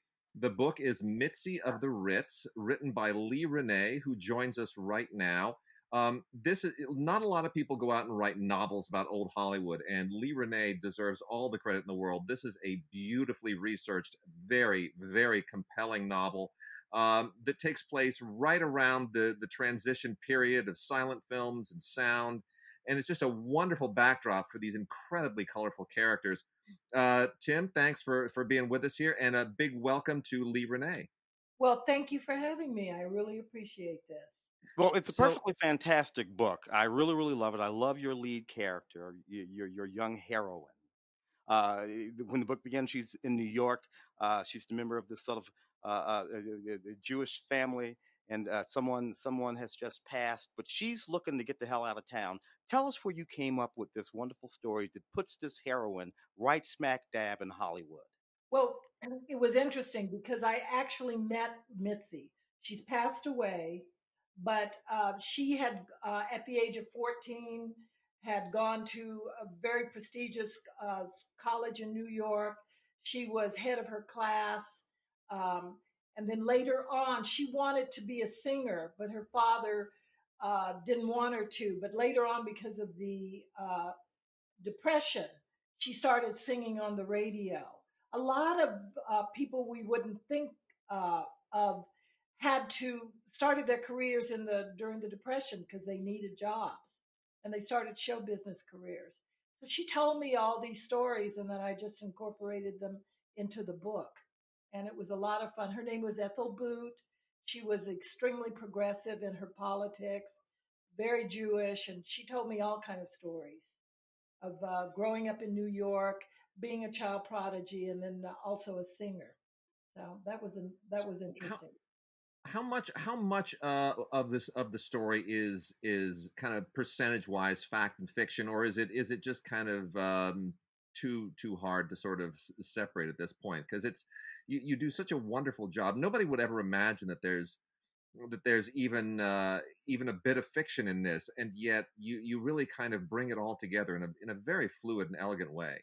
Well, I don't know how you can, what the percentage is, but I did use a lot of the my accumulated research because I had the privilege of being on every single major movie lot.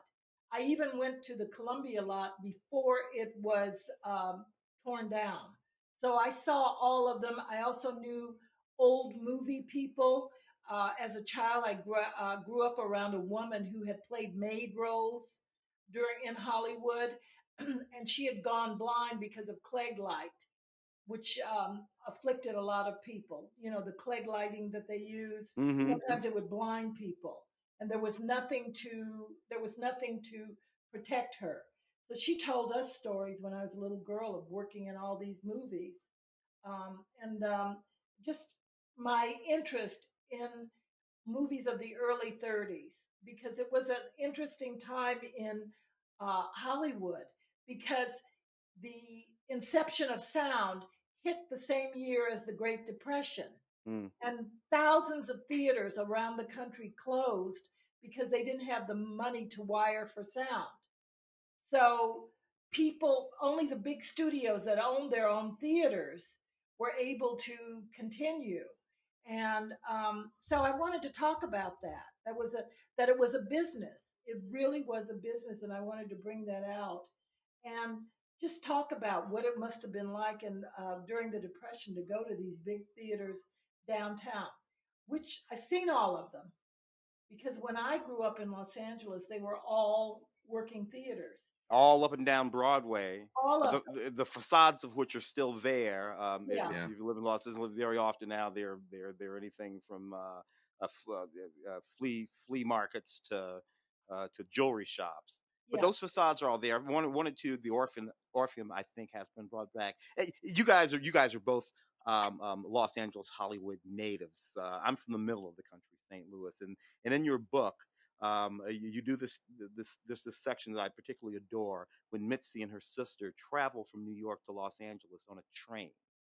And it's just a beautiful train ride, rendered in some lovely prose.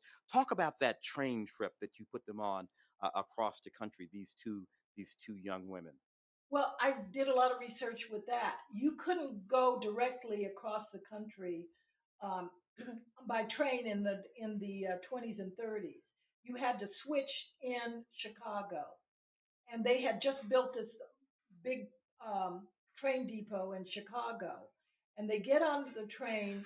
And I do talk about what it was like for them meeting this young Pullman porter who becomes a big part of the story. And all of these uh, personalities, movie personalities, because remember, there wasn't flight. This is the way you traveled. You traveled by train. And if you were a person of color, very often, and you had money, enough money, you rented your own little car because you weren't allowed to mingle with the rest of the people. And I had to bring that up too. So, and I just wanted to show what it was like uh, travel by train.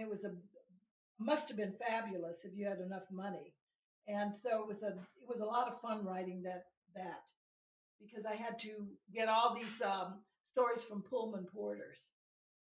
And see, that's one of the things I really like about the book is that it's not a rose-colored glasses view of the past. It sort of looks at it through a prism that says we glamorize all of this stuff about old Hollywood, but it had its dark edges too, and it had this really kind of unsavory mix of sour and sweet and good and bad. And unless you really delve into like a lot of the old Hollywood scandals and murders and the secret lives of a lot of these people, you don't sort of necessarily get a sense of that.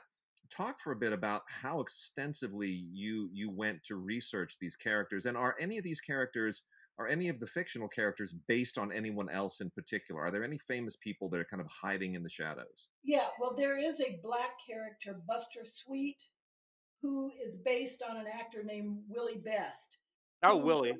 yeah, Willie Best was a huge character actor in the 30s and 40s. And then he unfortunately was caught in a drug bust and it destroyed his movie career. But he was an actor who was kind of well, he wasn't really step and fetch it, but like one step above.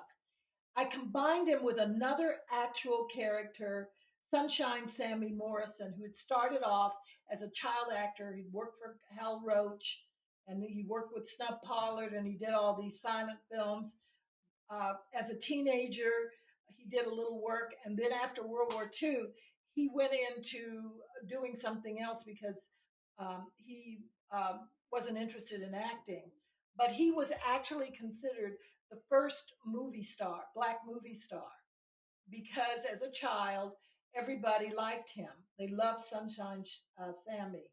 And he had a big career. He worked with Harold Lloyd. So I combined these two characters, someone who was a child performer and then became a real actor, an adult actor, and was able to transition in the movie system. I have a photographer, a young photographer, Rose, who I modeled on Ruth Harriet Louise, who was the head photographer at MGM, the head portrait photographer at the age of 22. And she was finally fired and they replaced her with George Harrell.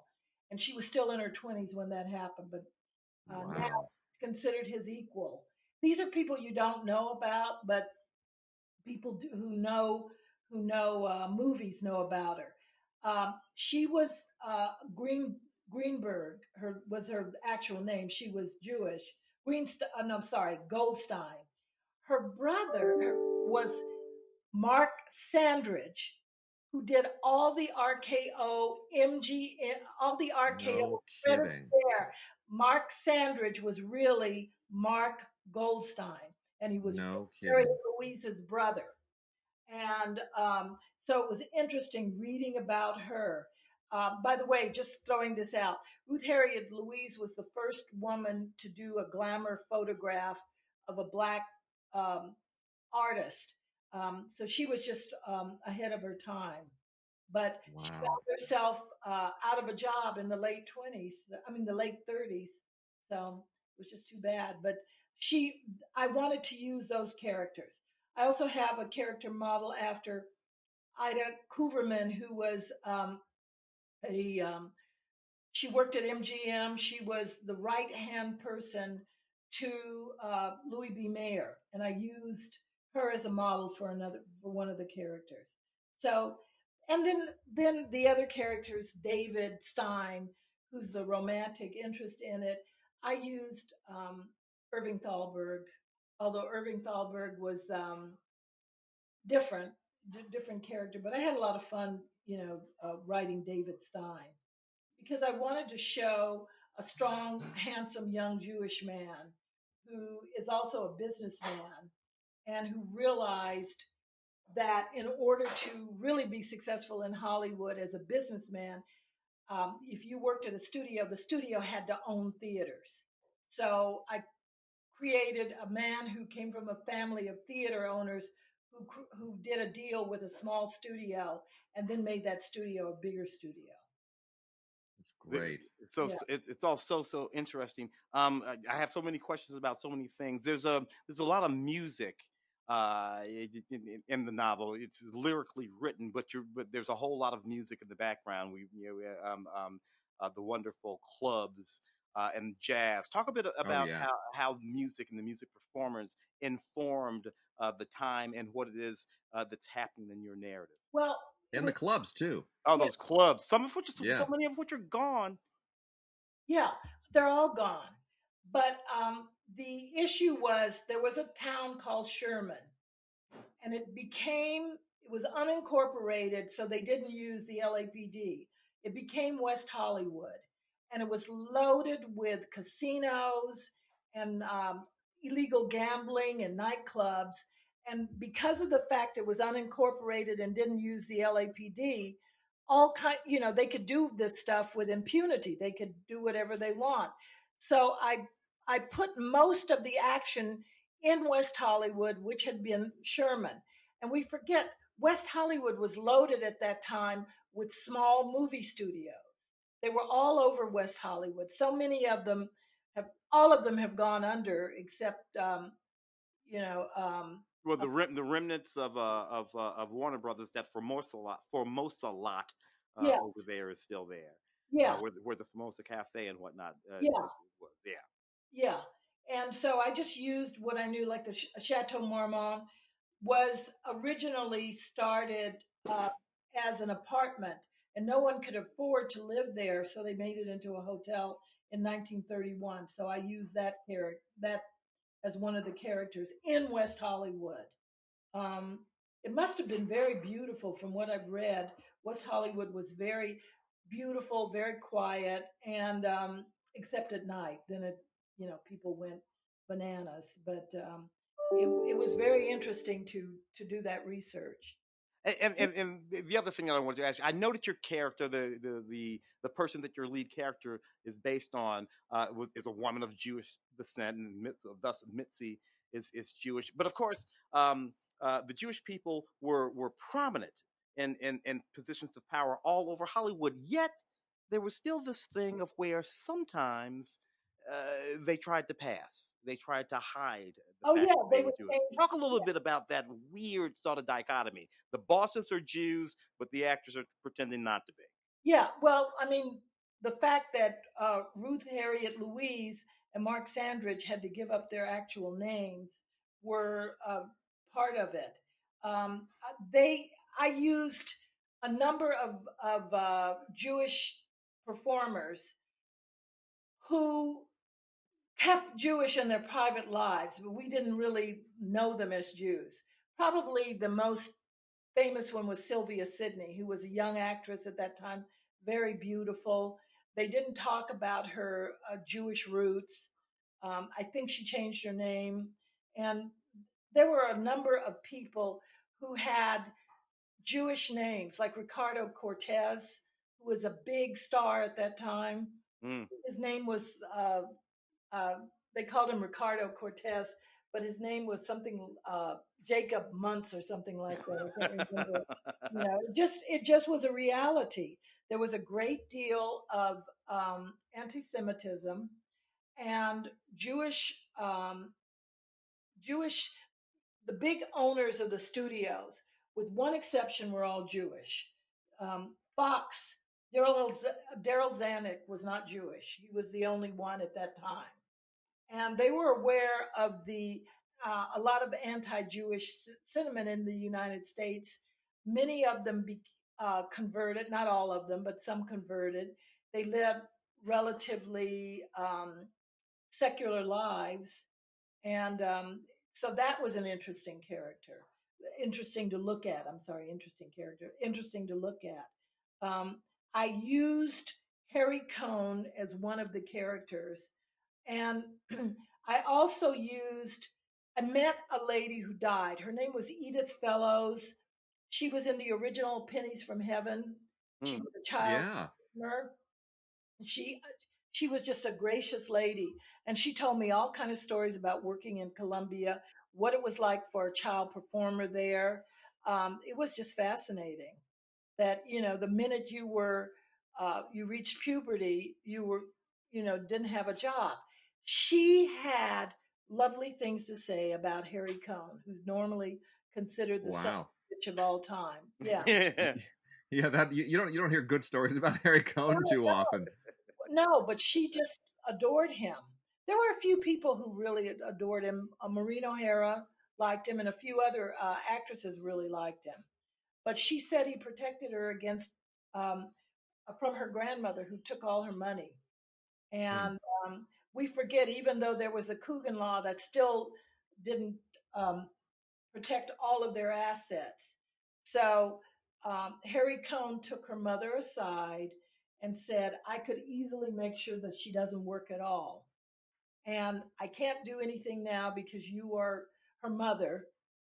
But the minute she turns 18, the gravy train stops, and I'll work with her. You will not be allowed on this lot.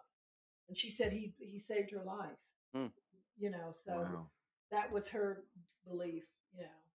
And she also said that, which has been written about, he used to walk around the studio every day because it was a fairly small studio and he could do it. But she said a lot of people liked him. He would visit, he knew everybody's name. So she gave a completely different portrait of Harry Cohn. And so that's why I was able to use a character based on that in my book. So. What, based on your research, what is the greatest myth or misperception about old Hollywood that we have when we look back through our nostalgia? I think that people talk about the sordid part. They don't realize that those performers worked 24/7. There was no Screen Actors Guild. Screen Actors Guild started in 1933 because the studios were working them so hard. They Hmm. would work forever, forever. When Boris Karloff made Frankenstein, one day he worked for 25 hours straight, a day and 1 hour straight. And if you were an actress and they wanted you to dye your hair blonde, you had to do your hair blonde. You had absolutely no choice in the roles. There was nobody to stand up for you. And it didn't mean that the people who owned the studios were bad. This is the way it was their studio and that's the way they wanted it.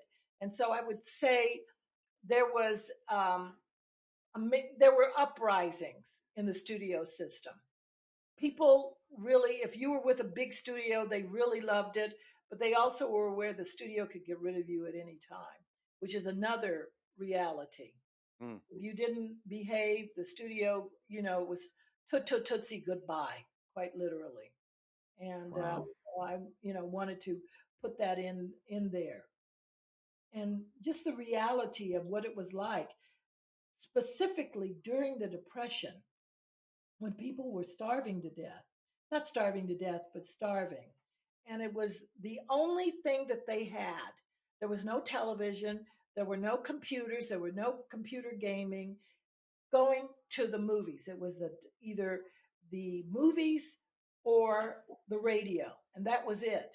And so that's one of the reasons why these movies theaters were so sumptuous and so beautiful, because it was a true experience. And I think. Go ahead, Tim. These sometimes we forget when we look back at these old movies, particularly the ones that had these young starlets in them, just how young they were. yeah, Some of them had the stage mothers or whatnot, but a lot of them, even the ones who came out on their own in the midst of the Depression, nothing. Teenagers, girls, really, they were girls, not women at all, girls. Talk a Idle, little bit about all of these girls coming idle, to Hollywood and yeah. sometimes becoming prey to, go. Well, Ida Lupino was called the baby vamp. She was doing uh, playing adult roles from the age of 14. Loretta Young did her first adult role at the age of 14 in a silent, in an MGM silent, opposite Lon Chaney, who was the big star of that period. There were a lot of reasons for early on using younger girls because they looked good under that harsh light, Mm, because that light would age the average woman in no time. And they had horrible makeup at that time, that panchromatic makeup. And then later on, Max Factor was able to work with the studios and change it. So, and Max Factor, of course, was Jewish too. And he had this huge impact on the way people looked. But there are a lot of stars and a lot of women in that period. Um, the tap dancing actress, I can't remember her name, who worked in the 40s in a lot of musicals. Suddenly her name escapes me. Ginger Rogers. No, she was brunette. Oh gosh, golly gee, I can't remember her. She was 13 and she was doing leading lady parts. Mm. Um, so I can't remember. I'm sure it's a um, I'll think of her later on. But Yep. so many actresses were really young, and they were doing these parts. If Jean Harlow was a teenager when she started acting in Hollywood, and Hmm. she allowed them to do whatever they wanted to her hair because she wanted to work. She wasn't poor, but she wanted to work, and she understood what was going through. You think of some of those big stars who did the transition from silent to the Mm. sound era. Um, they were also very young. A lot of them were extremely young. So we just forget. These were young women, very often uh, more powerful men took advantage of them, but it was during the Depression and they wanted to work. And it was essential for them to work. So, we have to, I, I tip my hat to them because I realized what it was like, what it must have been like. So when people read your book, and I encourage anybody who has any kind of love for the history of the movies to definitely pick it up. You can grab it at Amazon, either Kindle or in physical, actual, will not wear out the battery book form. I know that's a anomaly to people now, but it's kind of nice to know that your book's not going to run out of battery when you're reading it, and Mhm. it's such a page turner. But it really is, it's so much of a Hollywood history as well as a great story. What do you think? You raise a great point that back then it was the only game in town. There were no video games. There was no television. There was no anything other than radio at a certain point. Movies, that was it. That was, it was affordable. And here we are during this pandemic, and I think people are dying to go to the movies again when the theaters open up. And I think people are going to want movies to be different than they were before. They're going to want them to be bigger and more glamorous. I think that hunger might be there again. What lessons do you think today's Hollywood can take from the Hollywood of old? The fact that the Hollywood of old actually looked at what was going on around the country, which is something I don't think that people do today. They looked at the trends and they were able to follow them. They were able to follow them. One of the things I thought was interesting was when um, when sound became the big deal and every studio slowly but surely transitioned, there were two things that were going on. MGM and other major studios assumed that silent films would last and that they would only use talkies in musicals. And then they realized everybody wanted talking pictures. They made musicals, and musical pictures at first were not big. They were failing at the box office. And then later on, brilliant men, brilliant choreographers, and brilliant directors changed that, and everybody wanted movie musicals. But it was a slow process. But the people who owned theaters actually listened to what the public wanted, and they realized this is what they want, and that's what we're going to give them. It took them a while to sort of get their minds wrapped around it. There was all Yeah, that, as it always does every time the technology changes. yeah, But there was a while when the studios would make silent movies out of movies with sound. they yeah. would they would take the sound off, Well, they and would make two versions, and they yeah, would, yeah, they would make a version synced for sound, and then another version silent that could be shown in silent theaters that couldn't afford to transition. yeah, And it was not only it was the right speed, so it wasn't all jerky or anything. yeah. My mother saw the original Dracula as a silent movie. She didn't see the sound movie because that's what her theater presented. So they continued making silent movies until 1932, 33 for these small theaters that couldn't afford to transition. And it was a very, very interesting time for a lot of people, and very hard, very, very hard, because they had to completely change all the cameras.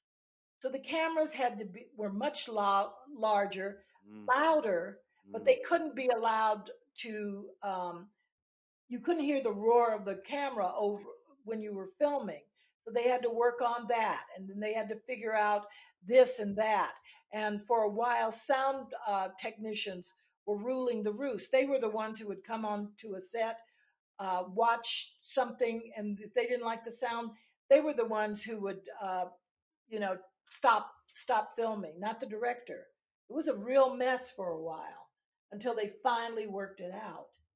But I would say that that's the most important thing.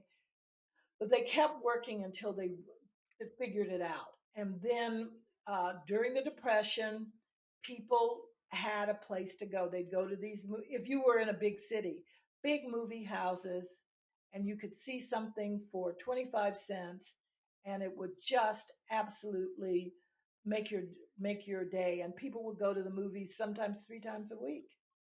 You know, See, and I miss that. I think we could go back to that. I think people would be happy with something like that again. I just don't know. I just don't know. I think that we're going to have some sort of hybrid, because Yeah, I talk to people who are afraid to go to movie theaters, and you know, they no longer are in the movie habit. That's what's scary to me, because the theaters are closed, and then you go the next week it's closed again. What are you supposed yeah, to do? mm. Just it's yeah, horrible. It used to be this is where you would go, and people would just love to go to a nice movie theater and you know uh, see their friends and get dressed up, and it was yeah. really a social. It was a social thing. You did it because you were overjoyed to do it, but I Yeah. don't know what's It's a going on. challenge. It's a challenge. They got to make, if you build it, they will come, I think is what I would say. But you got to make movies people want to see. You have It, to make it really good there, movies. there is a thing that I think that happened in the culture, and so we transitioned to 2 or 3 times, particularly if you're talking about the 30s and 40s, probably on up into the 50s. Going to the movies was an event. People literally got dressed up, suits and ties. If you watched the old Oh Lucy yeah. shows, going to the movies was as important as going to the live theater. So it was like this real event. And then by the time you get to say my childhood, me and Wade's childhood. For one thing, a lot of movies are being produced for this new thing called the teenager, a phrase that didn't exist until after World War II. So you have all of these movies that are genre films, and movies become an activity of youth. There were still adults who went to the movies. Of course, there were grown up movies being made, but the movies became a thing, an activity of the youth. And even as we grew up, we took we the cinema that I went to as a teenager, a young 20s person. I was trying to engage in sophisticated cinema, foreign films, sophisticated dramas. The sort of cinema of my youth drifted away. I'm not sure that any of that evolution has an opportunity to happen anymore. Your kids grow up, they're watching whatever. Wait, you have a daughter. You know this better than or anyone. And I don't. I'm not sure that moment is there anymore for kids to sort of go through their cinema existence as children, as teenagers, as young adults, as adults, all spent time with the movies. Now I think they just live in that spot on their phone. Well, I think that you're right. It's interesting because when I was a little girl, every Christmas, my parents and I would go to the movies, and I wore my Christmas outfit, and my brother wore his Christmas outfit to the movies. We were expected to be dressed up, and we would go to the movie theater. It was just something holy, and an usherette would take us to our assigned seats. I remember in the 60s when I was a teenager, I saw a movie called Thoroughly Modern Millie. And I Mm. went to Hollywood to see it. And I remember the girl I went with, we were in high school. We went and got all dressed up, and my mother took us to the bus stop and everything. And having an usher take you to your seat. And everybody was so respectful and nicely dressed. You didn't eat food in the movie in the middle of the theater. You just weren't allowed to do it then. The theaters were immaculate. The only thing you could get when I was a kid was maybe candy if you brought it in, or you could buy candy and popcorn, and that was it. Mm. So it was a special treat. By the way, I remembered the actress I was talking about was Ann Miller. Ann Miller Oh yes. Ah. started playing adult roles when she was 13. I did not know that. Yeah, she was, if you go back, and no one believed her until they looked at her actual birth certificate. She said it was the Depression. She'd come from Texas with her mother, and these were the roles. The minute she hit puberty, she had to play adult roles, and that Wow. was the reality of it. Well, So my wife actually met Ann Miller working on Mulholland Mulholland. Drive. Yeah, she is a Yeah, yeah. she's in David Lynch's Mulholland Drive, which my wife worked on. My wife was an executive on that, and said she was just the most lovely lady. And that may even be her last movie. So we kind of come full circle there. I think it was her last movie. She Yeah. was kind of she was from a different era because she said I didn't want to do movies with sex, and then she ended up doing Mount Mulholland Drive, which was no. She was a gracious. I met her at the Directors Guild. She was a very gracious lady, and but she was part of the old Hollywood, and she was forever grateful because she knew how hard it was, how difficult it was for so many people, and so many people didn't make it. It was just a difficult time. Her first film, uncredited, Anne of Green Gables, in Yeah, Mm, 1934. She was born in 23, so yeah. there she is, wow. all of 11 years old. And then Uh, she hit puberty, and then after that, she was playing adults. yep. And she finally, yeah, in a lot of movies, she was playing opposite adult men. So it was just, and she persisted, and that's what it is. You find it's persistence, and that's the way it was in that period. You persisted no matter what, you made it. I think that period in a movie history, the beginnings in the 1900s, and then when people moved to Hollywood and would make movies, that's a fascinating period. But it was It just is. hard work, blood, sweat, and tears. People would injure themselves all the time because they didn't have doubles. And it was just rough for everyone. But if you succeeded, think of the wonderful things that happened for you. Mm. Well, the novel is Mitzi of the Ritz. You can get it at Amazon.com, Kindle, or just good old fashioned non electronic book. I recommend the book. I think there's nothing like a physical book just sitting on the shelf. And when civilization ends, you won't need to worry about batteries. So the novel again is Mitzi of the Ritz by Lee René. Lee, thank you so much for talking with us, and we wish you all the very, very best with the novel. Thank you so very much for having me. It's a beautiful novel, Lee, wonderfully written. The prose is just delectable. Good work. Thank you so very much.